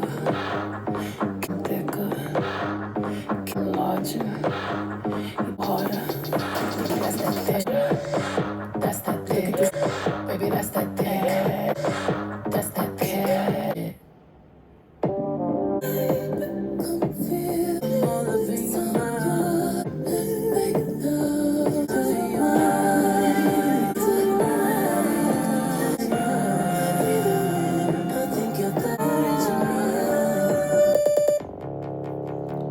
Okay, let me just start right here, okay? This song has Chloe written all over it. This has Chloe and Haley written all over it. If they didn't do the background vocals, somebody's lying, okay? Because throughout this album, I feel like we get sprinkles of their vocals. They're somewhere hidden in this album, I swear to God. Beyonce, she done locked up Sia and put her in the basement, and she done threw the girls into jars and stole their voice for a second, right? She done, well, and then she released them and put them on another label. And then, oh my God, and then they didn't even do anything. Chloe done released 2 albums, then she got dropped. Oh my God, girl, see, it's webbing. The web is webbing. I do like this song though, right? I do feel like it kind of goes on a bit much. I feel like this probably could have been another interlude, right? I don't feel like we needed all of this. I just love how it kind of starts out. It also kind of gives me that that new way of it's like now sound of how a 2000 song would have been, like something from the 2000s, almost like a Crank That Soldier Boy type thing, you know what I'm saying? It's that dum dum dum dum dum dum dum Soldier Boy up in it, oh I be cranking, you know what I'm saying? It kind of been like that. But my favorite line in this is, just look at that alkaline wrist, cause I got that water, bitch. That's my favorite line. That is my favorite line on this. But I also love, I don't know, I just love the visual writing that we get in here, right? I love the description of a beautiful body, right? And that a beautiful body isn't necessarily what society or the media or Hollywood has claimed it to be, right? This body is hypnotizing, it's mesmerizing, it's tranquil, and it has a way to kind of set things in motion or make them hard, but yeah, for the song in itself, if we're just gonna grade it on the song, I'm gonna give it a 7.5, 8. But if we put it as a interlude and we didn't continue it as long, I'd give it a 9. Okay. I just feel like it kind of regurgitated too much, but I don't feel like we necessarily went anywhere. It's not like we switched up and gave more of the storyline. We just kind of had the same, repetitive chorus in it, So that's kind of my only issue with it. Okay. But so surprisingly, I don't mind the length of the song. I really like the production on this song. I don't care much for the ending. I feel like that was a little unnecessary. You might as well just could have put that on the next part of this, or like the next song. Lyrically, it's okay. There are a few cute moments in this for the lyrics. Yeah, I think I give it an 8. Okay. The next song up is track 13, All Up in Your Mind.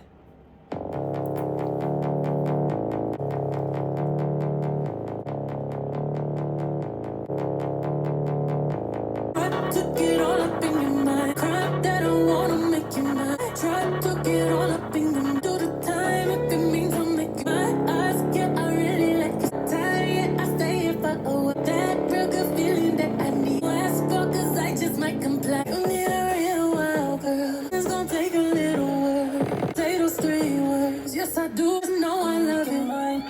Do it for you. Do the right to be for you. I'ma make you work. Put me first, wanna love me more. In your mind, it's my love of mine. I'm going through the time. My eyes give them steps the time. I give me the really good feeling. Oh, you take the time to really. You need that really. I know that you can't live with. You know I'm a fucking. I knew that I could get it. I really love you. I'ma do it for you. You this kid, he always wants you. One for you. Get all up in your mind. It's gonna make you mine. Up in your mind. God, to make you mine too. Make you smile. It stops that. You give me that. Don't you dare come in. Get all up in your mind.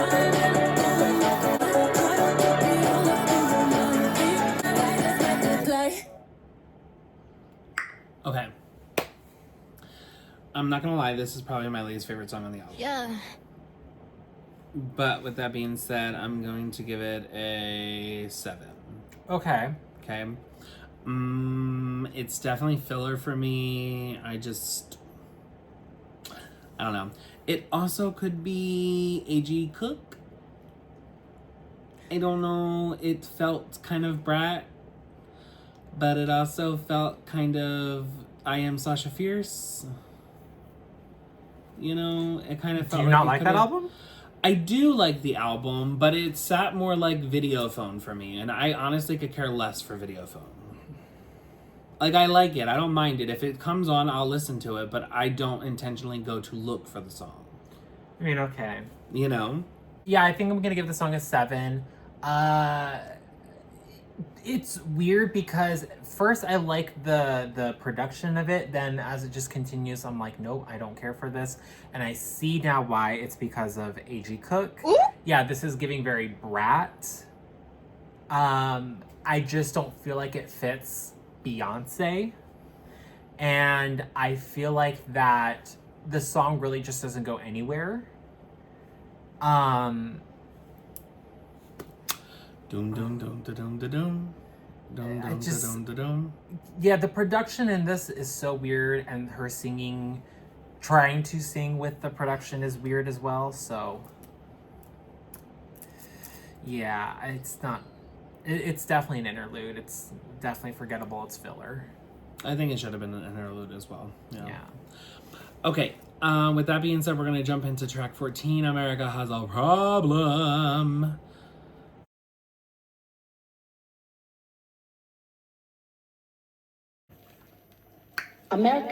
America has a problem.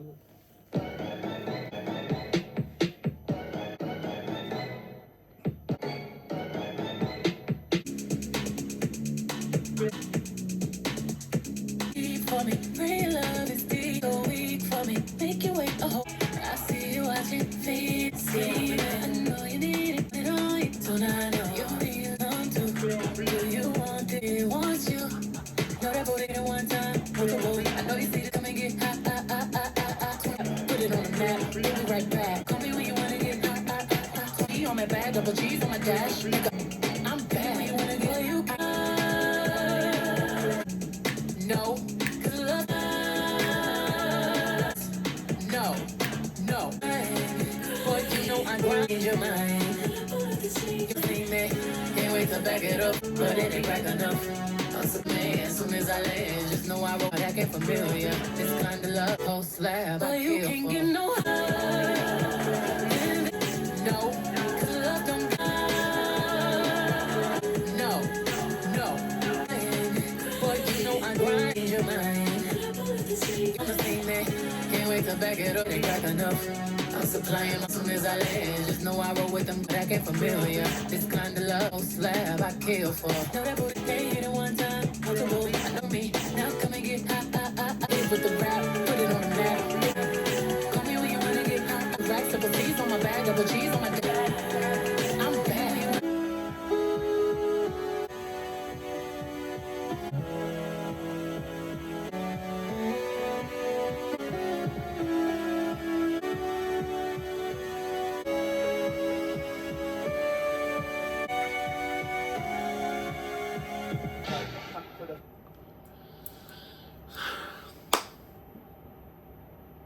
Honestly, I love this song. I really, really do. I love the beat. It's infectious. I feel like this entire album is just infectious. It just makes you want to dance, you know what I mean? Like,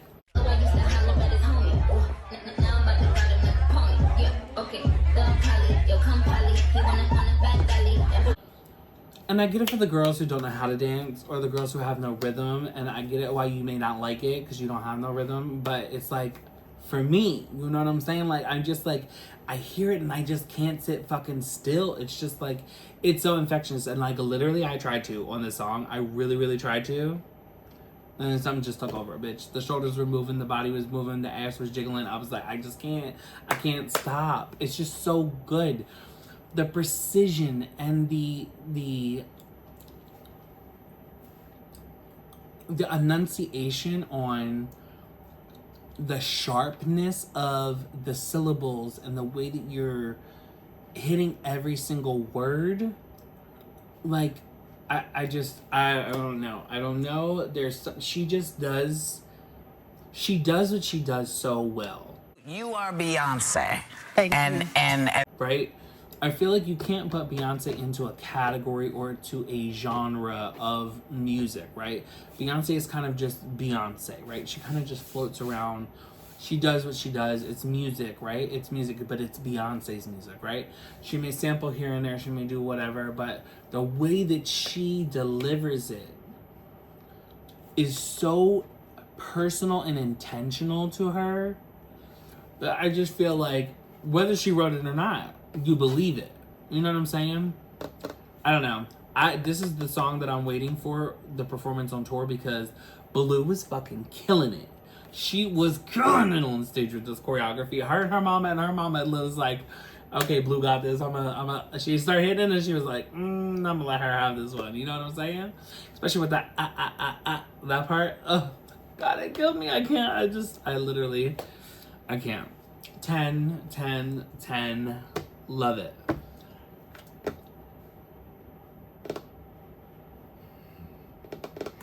So I give this song a 6. I don't really care for this. Like, the lyrics are just meh. The beat's okay. I think it's cute for like the first like 30 seconds to a minute.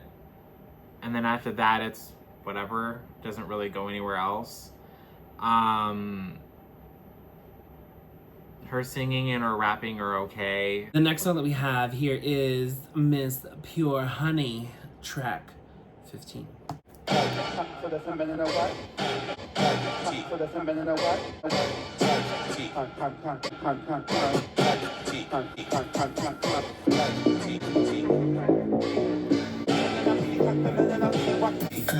Check my technique. Coming from my technique. You wanna feel my technique? It's pure. To the left, to the right. Meet in the middle, dance all night. Or just a little, if you like. It should cost $1 billion to look this good. But she make it look easy, cause you can find the one when the tempo. 4, 3, my technique. That's my technique. That right then left cheek. That's my technique. To the floor. Money, cutty, hunty. With my money, honey. Girls look so yummy, yummy. Boys want my honey from me. Good. You got it? Feels good. I'm too fucking busy. I see you too. Bossy bitch, be so future. My technique, all the pretty. Get your. Don't be free. Don't mind. All the bad bitches. To the money bitches. Two can be both. Meet in the middle. Dance, take it all off. Or just a little. It should cost $1 billion. I see you want it and you don't be funny.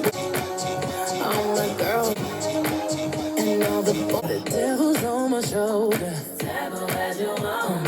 Guilty pleasure. Messy girl. That's a squeeze. Give me pleasure.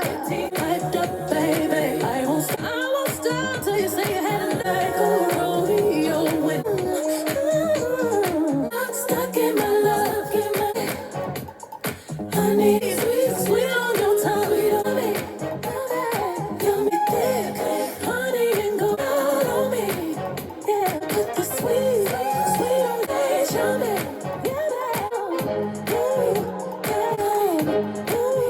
It's Friday night and I'm ready to drive. Friday night and I'm ready to drive. We jump in the car, boy, to take a gas. Never felt a feeling like this. It's sweet honey sin, taste it on your lips. Click. Honey, let's party. Let's party. Let's party. Okay, this is probably my third favorite song or fourth favorite song from the album. Absolutely love it. I also kind of like how she had the Sweet Honey Buckin' Oh yeah, on the Cowboy Carter. I don't know, I kind of like those two songs just kind of like give me the vibes. Yes. So the Pure Honey and then the Sweet Honey Buckin', like I just absolutely love those two. I'm hoping that we have a third sequel on the next album. Because I'm definitely going to be looking for the word honey. You know? Mm-hmm. And it's also what is one of the key ingredients in Sir David. Oh, yes. Or Sir Davis. Sir Davis. Sir Davis, yeah. Yes. Which I've been trying to find and I cannot find it. I might have to go to Maricopa to get it. I think it's on her website. No, I know, but I want to be able to go to the store and pick it up. Oh, got it. Yeah. I don't think you're going to find it in store. No, there is some places here that have it. Oh. But I just, where I've looked, I cannot find. Bevmo is off my list, Fry's, Albertsons, and Safeway. So, if anybody has an idea in Arizona, let us know in the comments below. And at this point, also, let us know in the comments below what songs you like thus far and what songs you don't like as we approach the last two songs on the album. Also, let us know who you agree with. You know, do you like our analogies and our analysis and our findings on this album? Do you agree with us? Do you disagree with us? Do you want to fight one of us? Right? I will dox her information. I swear to God, I will. I will let you know where she works tomorrow. Well, what do you grade this? 10. Okay, cool. I'm also going to give this a 10. I love this song so much. It's my favorite song off this album. This is what the entire album should have sounded like. I am so mad that we waited 15 tracks to get to this point, to finally get something that sounds good. Oh my gosh. Like, I love this. I absolutely love this because this is what I thought the album was going to sound like. The entire time, everyone was talking about this is going to be like 90s house music. This is like going to be 90s influenced. I'm like, oh my God, I'm going to live for this album. And then it came out and I listened to it. I'm like, this is nothing 90s influenced whatsoever. This is not house music. This is like literally any other genre of music but house music. And wait, where is this 90s influenced? Pure Honey.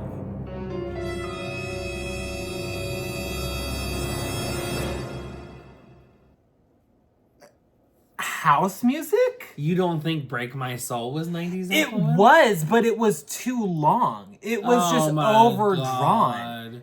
She's always got an excuse. Like, that was the thing. To me, like, this, okay, it's two songs put together. That's essentially what this song is. And, like, at first when I heard it, I was like, huh, that's an interesting choice. But over time, I've learned to like it. I've learned to like the first part, and I learned to like the second part of it. You know, which obviously, it's pure honey. It's literally it's literally acknowledged as two songs put together. Pure honey. Boom. Right? That's why you got the hyphen in it.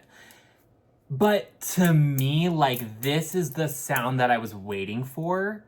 Because, again, when Break My Soul came out, I was like, okay, cute. She's, like, trying to do the house music and stuff. I was like, okay, cool. You had Dua Lipa, who's, like, bringing back the 80s sound. You had Gaga, who's doing the 90s sound, the house music, right? Cool. When I heard Beyoncé came out with Break My Soul, 90s, cool. Literally, you were using... Show Me Love by Robin S., right? And then you remixed it with Vogue by Madonna, right? So I'm like, okay, I see what you're doing. Then we came out with the album and I went, what is this? This is not exactly what I thought at all was gonna happen. I love this song so much. I love everything about it. I love the samples. I love her vocals. I love the lyrics. I love the beat, the production. Everything is amazing. I love this song so much.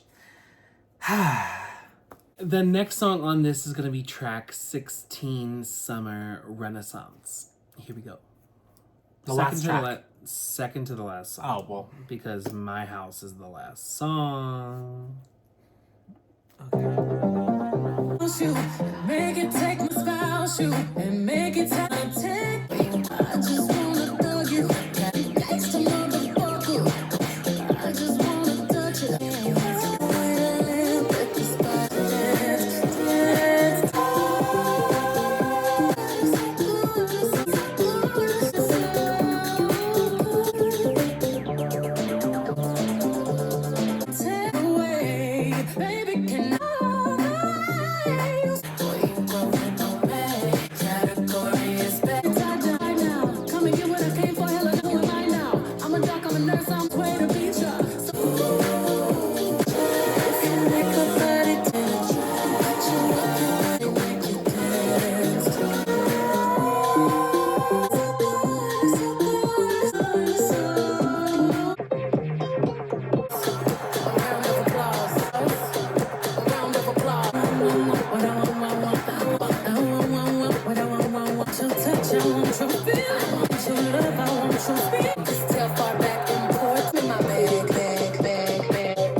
Okay, Summer Renaissance, it's a vibe. It is a perfect outro to the album, I think, in my opinion, of the standard edition. Again, this is the actual outro to the album because we didn't get My House until the movie, the Renaissance movie, which I have a picture over there. Oh, yeah, that's right. Of the Renaissance movie that Marlene is hiding with her head. But yes, I absolutely love this song. I think it is a great party out track. Kind of like, it reminds me of like when you go to the club and they are about to play the last song and you're like, wait a minute, play our song, we want to party for the end of the night, you know? And they kind of put on like that last song, which, you know, sometimes it is Donna Summers, you know? So yeah, I don't know. It kind of reminds me of like the clubs back in Philly and being there until 4 a.m. and then leaving there and going to the after clubs until 6, and then going home.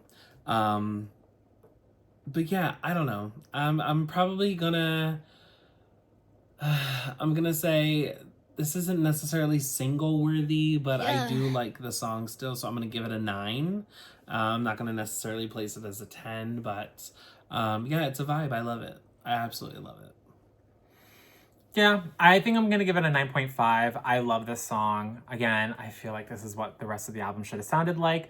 But, you know, I love the what's the word? Sample of Donna Summer's song, Summer, not Summers, but Donna Summer's song, I Feel Love.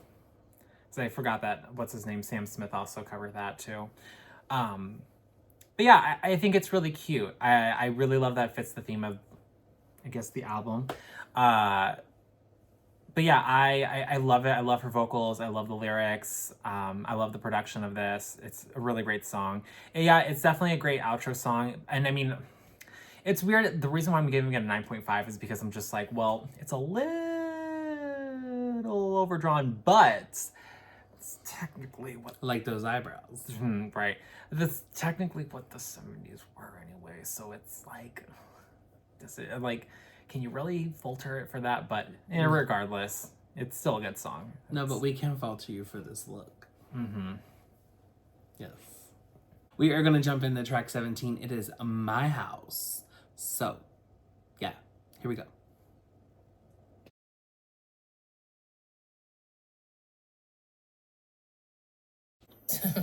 Here we go.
I will never expect you to love me when you don't love me. One beautiful action that this is real love. It's a soul revolution. And if I fall, get up out my seat. Out my seat. Carrie. Carrie. When I grow up, I'm gon' buy me a make love in the state up. Give a fuck about my thing. Get the fuck about my. Get the fuck about my. I grew up in this house. In this house, don't give a fuck about my house. Get the fuck about my house. Get the fuck about my. Lend your soul to into the revolution. Pick me up. Let love heal us all, us all, us all. Okay, so I will say this. I understand why it wasn't included on the album. I also understand why she chose to give us something on the movie, the Renaissance, the movie, right? Yeah. This was the song that was kind of used at the end where the credits were to help promote this. This was also used in the Super Bowl commercial where she kind of announced that she was going to the Sphere and then did not go to the Sphere for the Vegas residency. And now they're trying to sign a cease and desist for her on the whole visual that she put on the new Cowboy Carter tour. But nonetheless, you know, X the drama out, 86 that. Let's go back to the song. it is very repetitive, right? And I feel like it kind of transcends across Beyonce as an artist in this song, though. I feel like we kind of get the Beyonce that came to Coachella. You know, we get that Coachella moment in the beginning, and then we get the Renaissance Beyonce, you know, like Renaissance time kind of hits us right in the middle of the song. And then at the end, we kind of get that gospel choir, like, resolution, you know, like a kind of like a moment to just pull back in and kind of have like a, I don't know, like a resolution to it. I don't know, but like a way to tie up the song kind of at the end.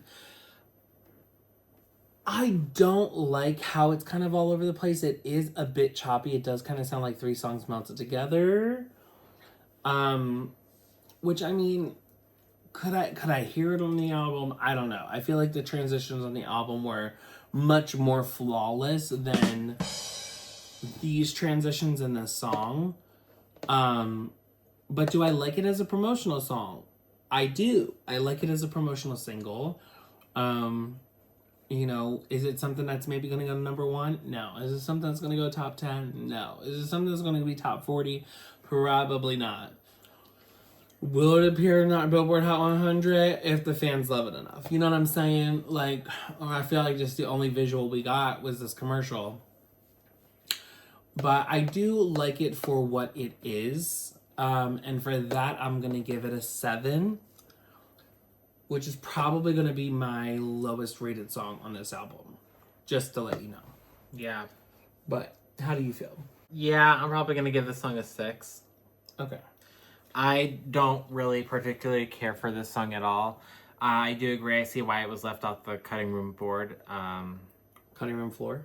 Whatever, for horror. Same thing. But I just feel that, like, it doesn't stand out and say much. You know what I mean? Like, and the switching of the genres is a little weird. The, like, yeah, I also just don't understand why, It's very repetitive. Very repetitive. Yeah. My favorite part's the second part. Yeah, it's very repetitive, and it's very unfortunate because I feel like this probably could have been a moment to, like, really, like, be catchy. Mm-hmm. But it was really a missed opportunity. Well, that is it for this video. We will see you guys in the next one. Be sure to stick around because we're going to be reviewing the album in full. And we're also going over some Mariah Carey. We're going to take it all the way back to the MC album. The one that started it all, right? Yep. Yes. One that started it all. We are going to get into the nitty gritty on this album. There's so many singles, so many music videos. It's going to be it's going to be May. It is May.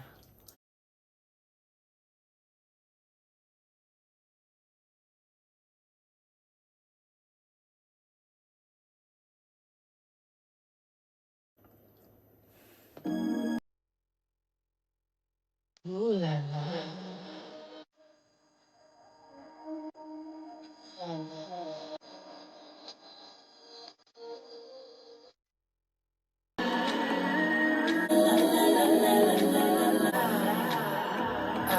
Mother of my house, to keep my fucking mouth stuffed. You make me smile, to love or die. Believe and believe, you do it. You can do it. Release, suppress, redirect all that angry. Give it to for this, I can take it. That's usually where I felt pop. I can take it. I just feel I'm gonna find no crying part. Worry about it all past 5. And I cannot sleep at night. Motivate me. It's not real. Thank you. And I'm on that move. Keep singing my name. Hello.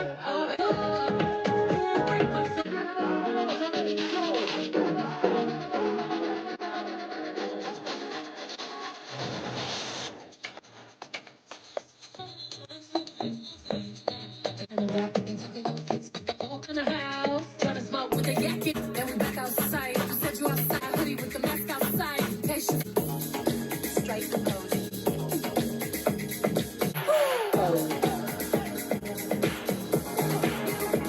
said what? Lauren Hill, Janet, Tierra Whack, Missy, Rita, Anita, Grace Jones, Chili from Philly, I love you, boo. Into it, strike a pose, there's nothing.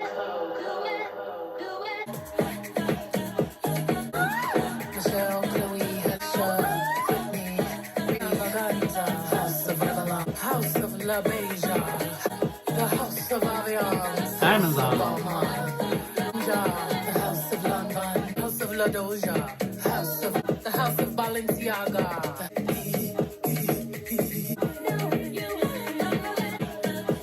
We brought up Balenciaga after that blackface comment.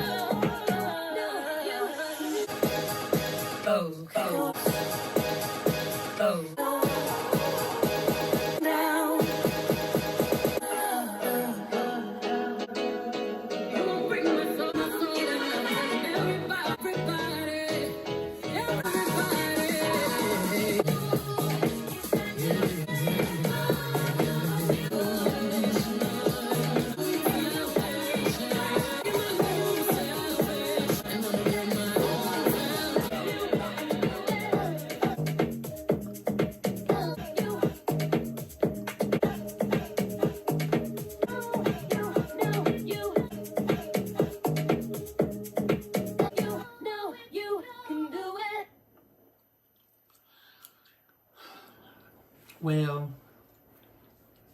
I give this an 8.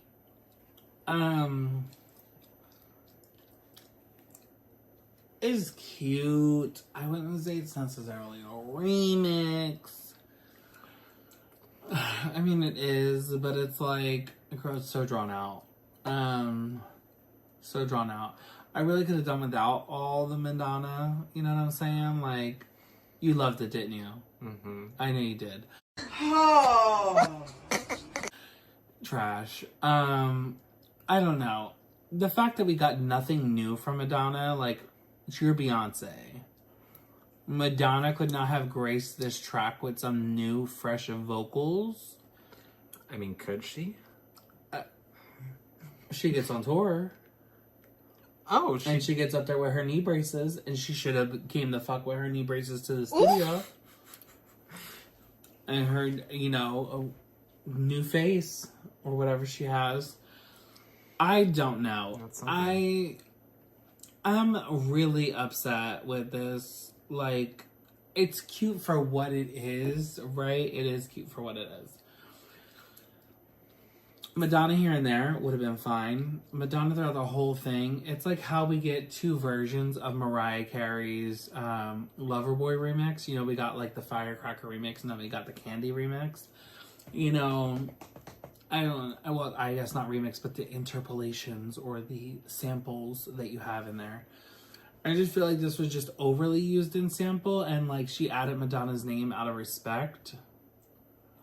Instead of giving her a feature credit, I wouldn't have even given her a feature credit. I would have just sampled the bitch. I said, yeah, she there. She's more here than she's on tour. I'm in a complete state of shock. I forgot what I was gonna say. But I don't know. It's cute what Beyonce did. Because it's kind of like the song, but new still. She's got a lot of new elements. So I do like what Beyonce did, but I could have done without. Anyway, you? So I'm gonna give this a 9. I really do like this. I really see, and I have a lot of respect for like what Beyonce did with You were gonna say Rihanna. You were literally gonna say Rihanna. I don't even know what I was gonna say. No, but I do have. You said with what Beyonce did. I think I said something with a P, but no. I really do like with what Beyonce did with this. If you know her name. What is it? I like that Actually, I just realized something. She did not mention Mariah's name in this. Interesting. But I like that what she is doing is basically kind of paying tribute to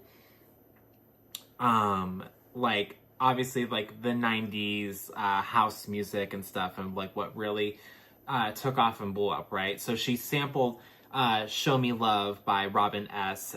In the original song, and then with this she took Vogue by Madonna, which technically was like late 80s, like late 80s. 87, 89, yeah. 89. Was when it was recorded. Was 88 or 87? But it took off more in the 90s.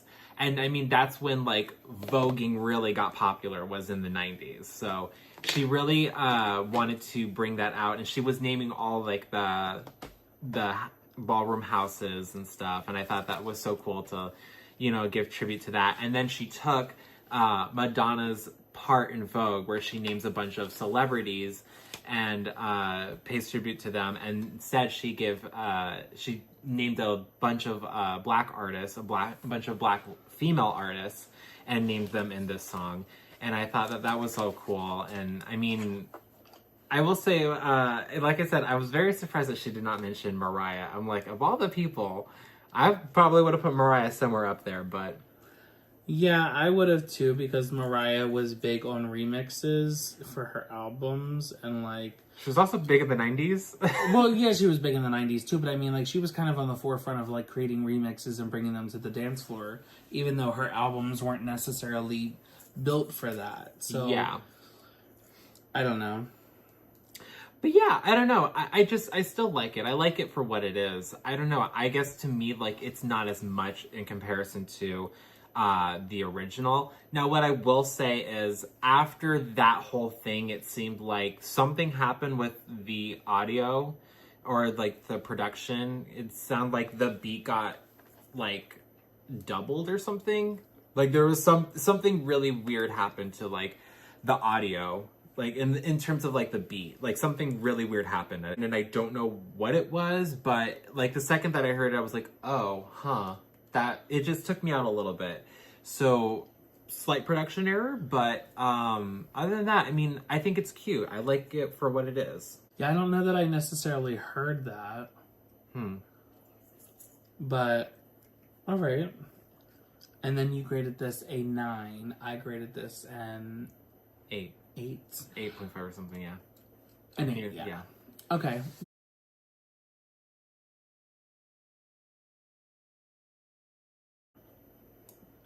Baby, make it rain, go till it storms up. Pray that this will never love, coffee. Oh, you're too real. I feel like falling in love. I'm in love. And my love is something I pick it up, take.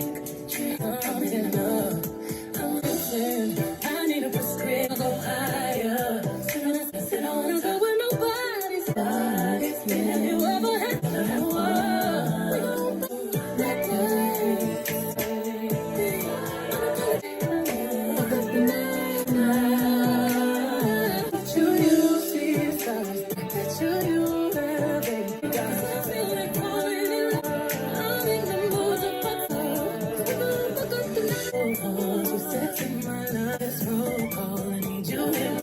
Show up.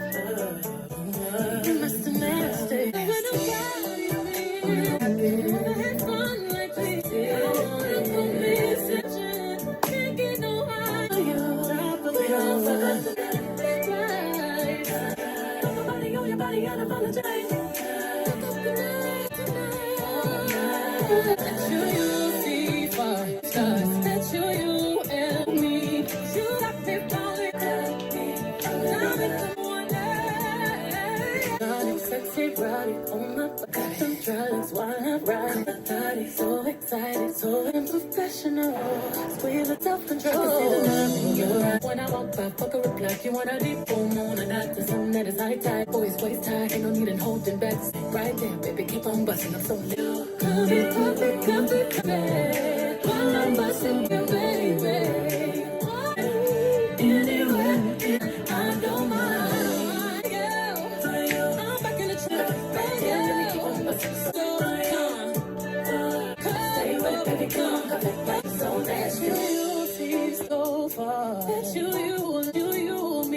God. Special flight, make it rain. Go till the storms are rain. Your love goes. Coffee, love you to the remix. I absolutely love this fucking remix. If there's ever a way to take a fucking song that is amazing and double down on that bitch and make it even more amazing, it was this song in particular. Okay? The original was great. The original was great, and it was great standalone by itself. This 10 times better. How did she literally outdo herself? It's like she was like, I couldn't get the number one, and I'm gonna need the number one, and then they never gave her the number one. And then y'all think that racism isn't a thing, and I see it. I see it. No taste, no quality, people don't understand. It literally makes me fucking sick to my motherfucking guts. Like, I don't get it. I don't get it. This song is so fucking good. My R&B girlies out there, girlies and guys, like, come on. This song was that bitch. Like, literally, first of all, the lyricism, the way that she took the song originally and then re-fucking did it in this instance, the bridge on this, the rap, come on, Beyonce with the flow. Like, who was keeping up with that? Who was keeping up with that? Twista, maybe? You know what I'm saying? Like, the way that you just fucking flowed and enunciated and got everything in there. Like, it was just so good. Oh my god. Like, so good. So good. And I'm really, really pissed we never got any visuals. Because if anything I wanted visuals for it, it was this song and this remix, okay?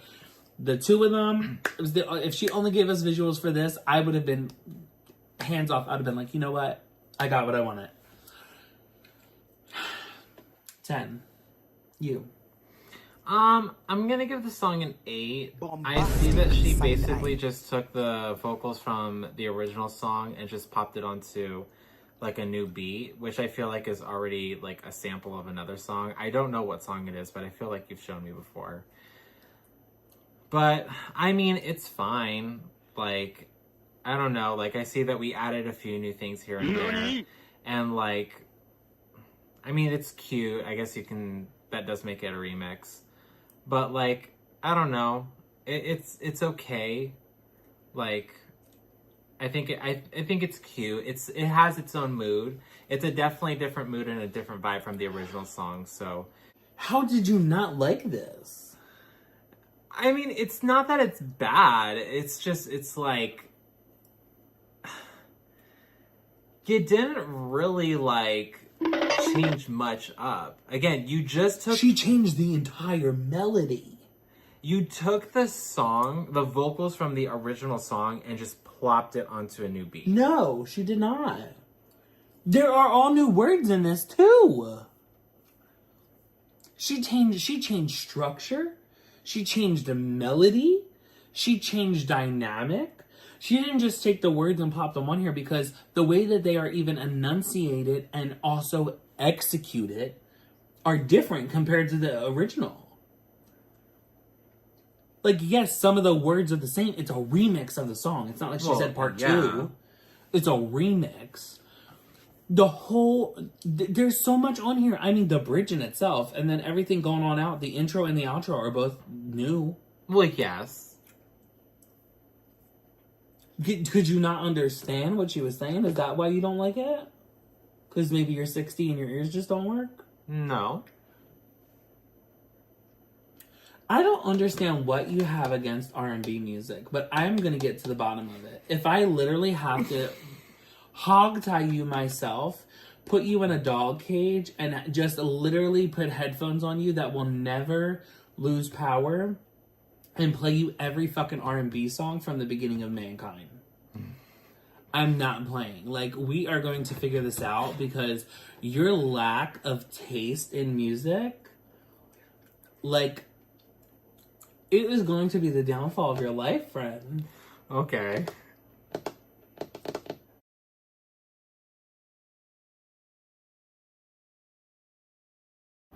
America has a problem.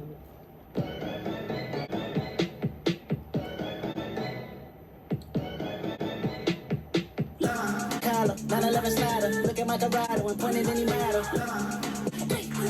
Go stink, fuck it up, go stink. Hey, boo-boo. My mama told me that the money out good, yeah, my noodle. I'm troubling, I'm puzzling, it's a problem. Geeked up, choosy lover, that chose right on mama businessman. Doing that's follow. Cause I always felt a mission, I snap on me insurance. Always day one fans, got some facts on. Let's see why them diamonds don't be fly, they all see trap reduction. If she stress over you, she stress. Even AI gotta practice calling Kim. I pop like 10 men, the ops need 10 men. At the whole so go, I go. You got that love, it's deep for me. I'm gonna make a whole week for me.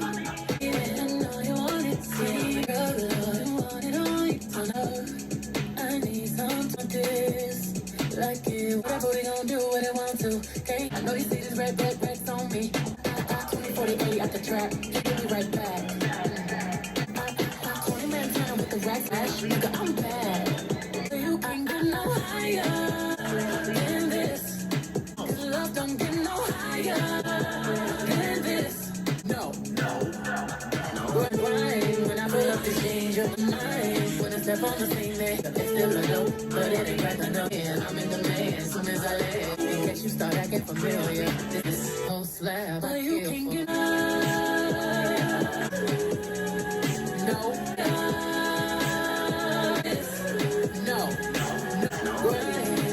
Boy, you don't change your mind. Step on the scene, can't wait to blow, but it ain't right enough. The man, as soon as I land, just know I start acting familiar. This kind of whole slab I kill for. No, they hit it one time, what you do? No, you can't come and get with the rap, get it on the map. Call me when you wanna get hot, with the racks, I be G on that bag of a G's on my back. I'm bad.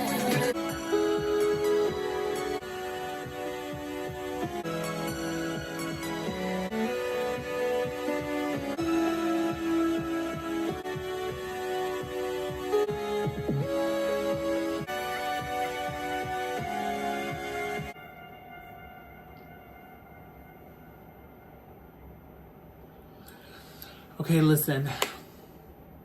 Kendrick's part was really, really good. Mm-hmm. I loved it. Loved it. Beyonce's part, great. I loved it. I honestly feel like they could have kept her whole part in here. I feel like they kind of pulled away a little bit just to give, Kendrick more.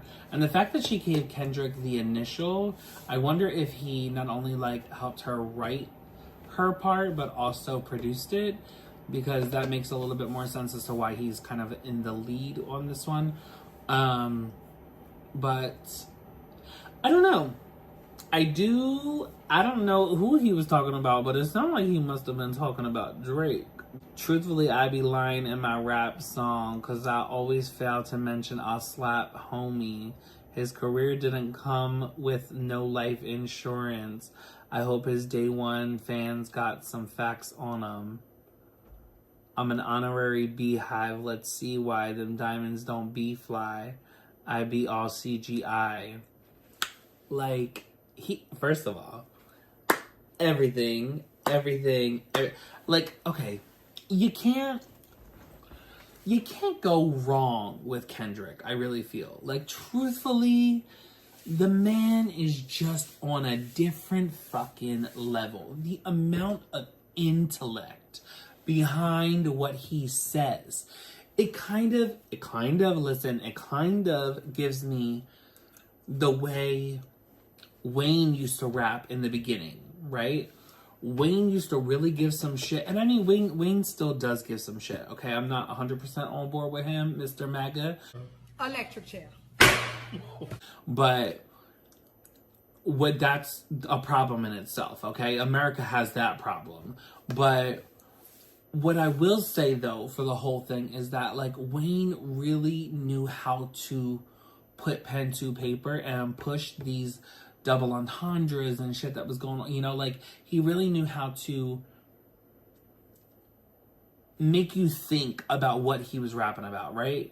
Dear Diary, it's now day 16 without dick, and I'm starting to lose hearing in my left eye and taste in my right.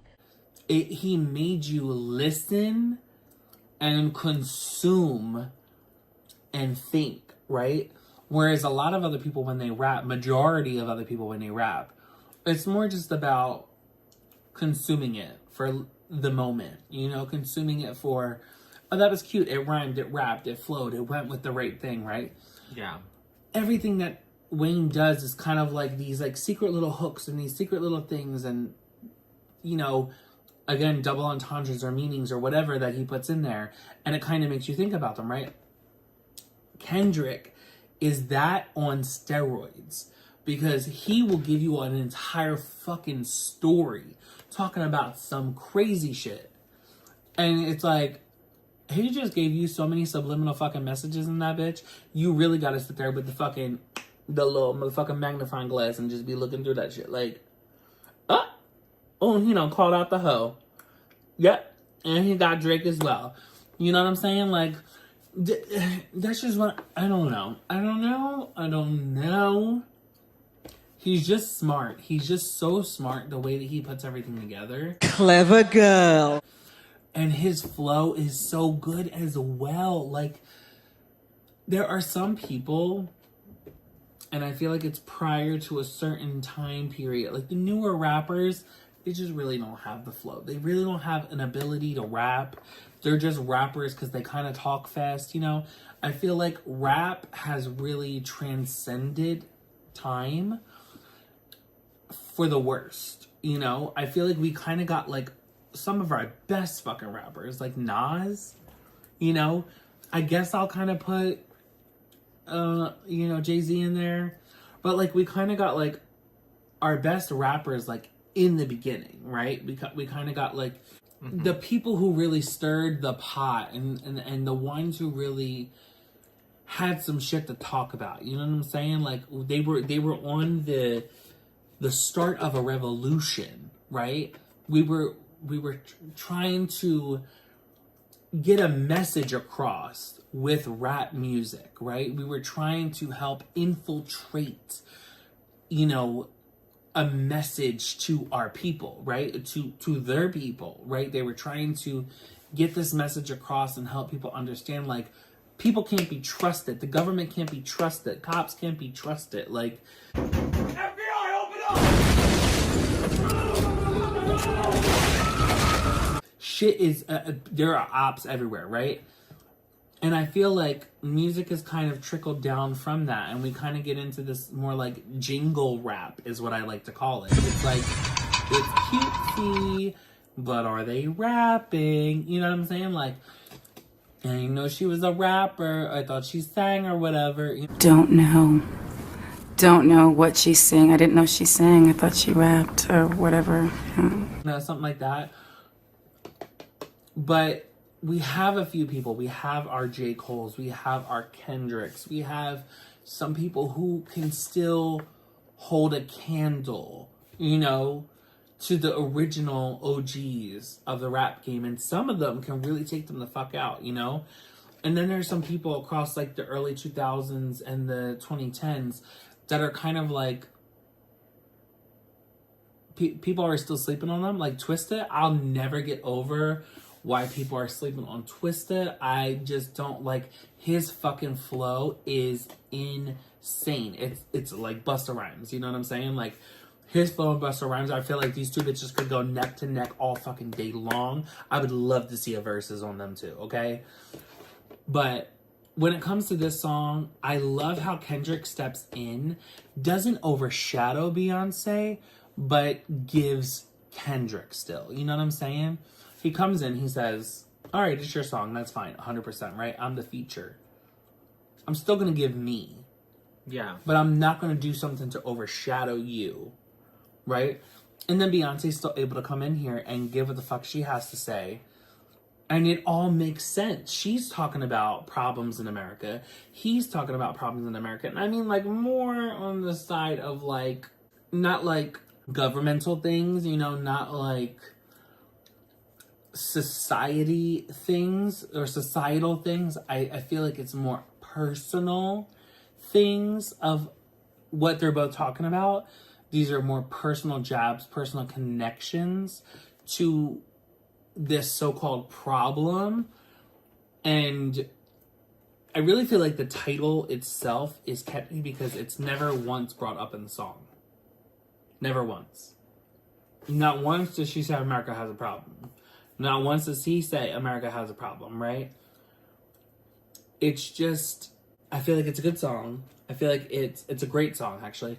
I feel like it also is a song that gives you reassurance as a person in particular cultures, you know, Black or Latino cultures, that kind of just like solidifies like, do you know what I'm saying? Like, do you keep doing it, live your best life, kind of just like stay focused on the grind and on the paper, stay focused on building yourself and your wealth, and fuck the problems going around it, you know, because there's always going to be problems. It's always going to be something.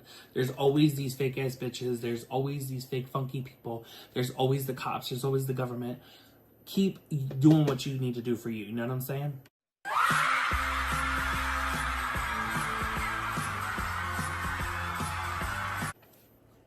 I'm going to get off my high horse. I'm going to give this a 10. I'm going to pass this along to you so that you can talk, because I feel like I just talked for like 7 minutes. I mean, this song is okay. The remix is okay. I mean, I think Kendrick did a really great job at his part, you know, and I think, you know, he did add a little bit of some vocals into the rest of the song as well.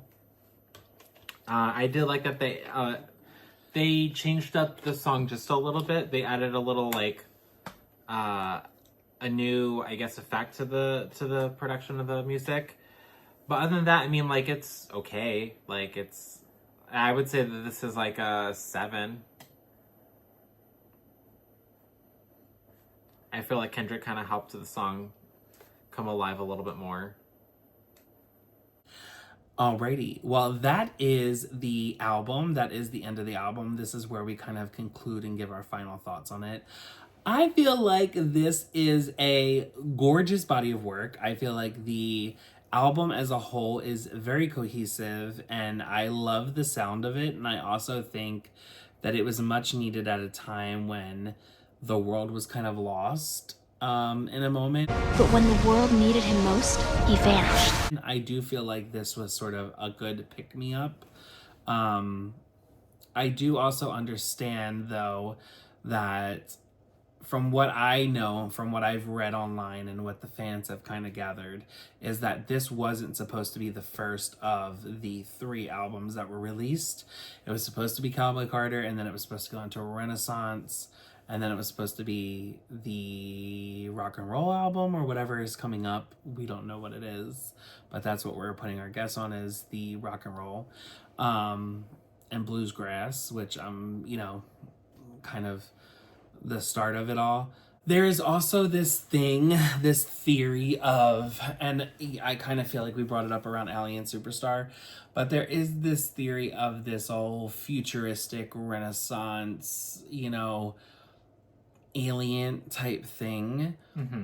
And Junior kind of brought this up to me too, because I kind of asked him about it, but that there is this whole like alien versus cowboy, you know, like people that are kind of like not from this planet coming to this planet, and that's also how minorities feel in America, kind of like extraterrestrialized and not wanted, and kind of having to fight against the machine to be able to stay and make their mark here and be a thriving person in society. And I feel like this album definitely conveys the struggles and the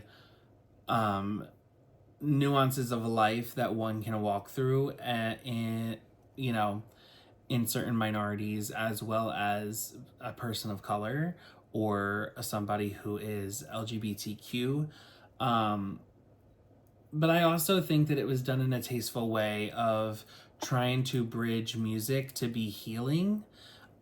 This could have been an album that was just about like sadness and anger, you know? This could have been like a Lemonade. This could have been fight back against the resistance of politics, and this could have been a very political album. This could have taken many different forms, and I feel like Beyoncé did so well with trying to provide us some body of work that was of substance, but also of happiness, and celebration at the same time. And I tip my hat for the conception of this album, and how she kind of looked at her Uncle Johnny and the gay community and ballroom, and this 90s influence of house music, and how she's kind of used all of that, put it all together, and made a Beyoncé album. Just like how people were saying, oh, Cowboy Carter is a country album and this and that.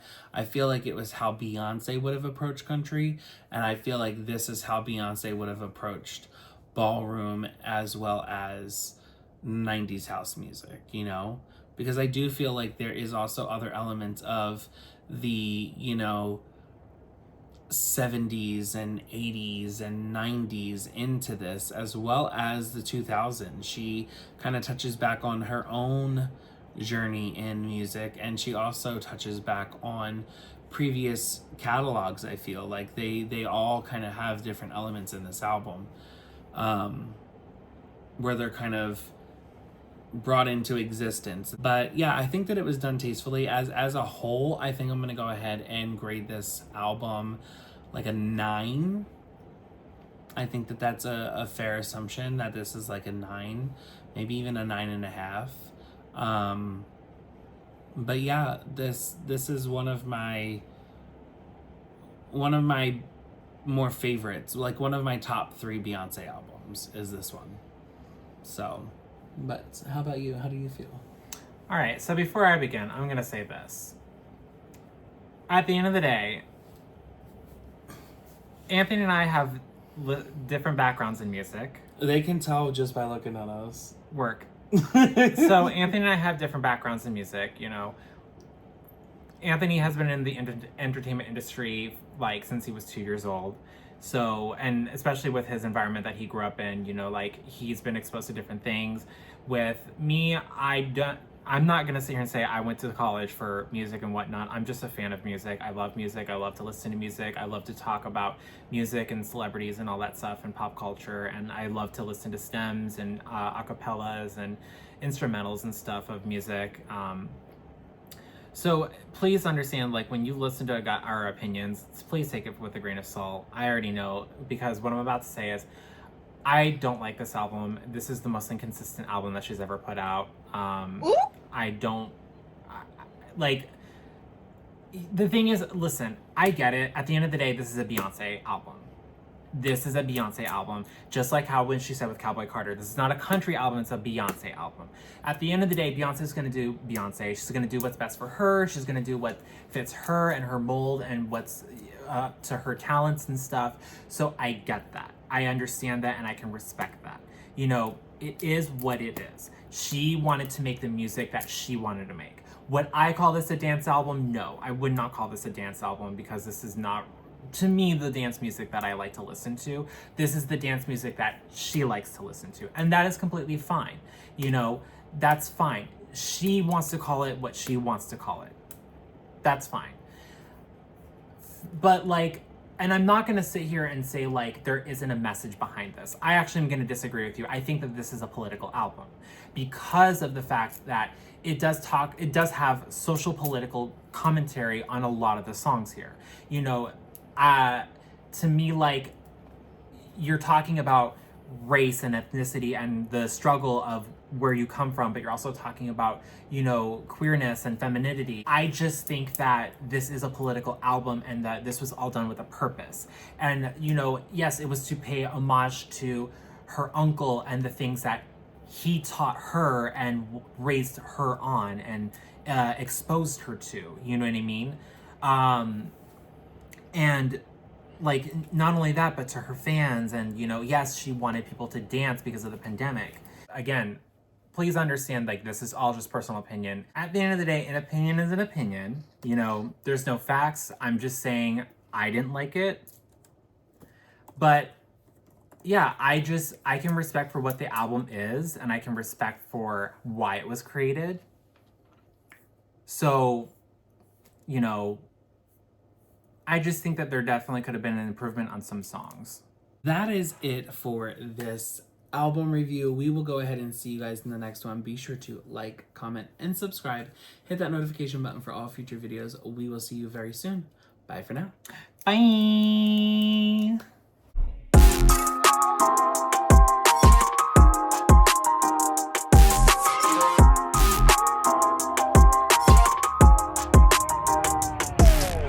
Until I feel the vibrations.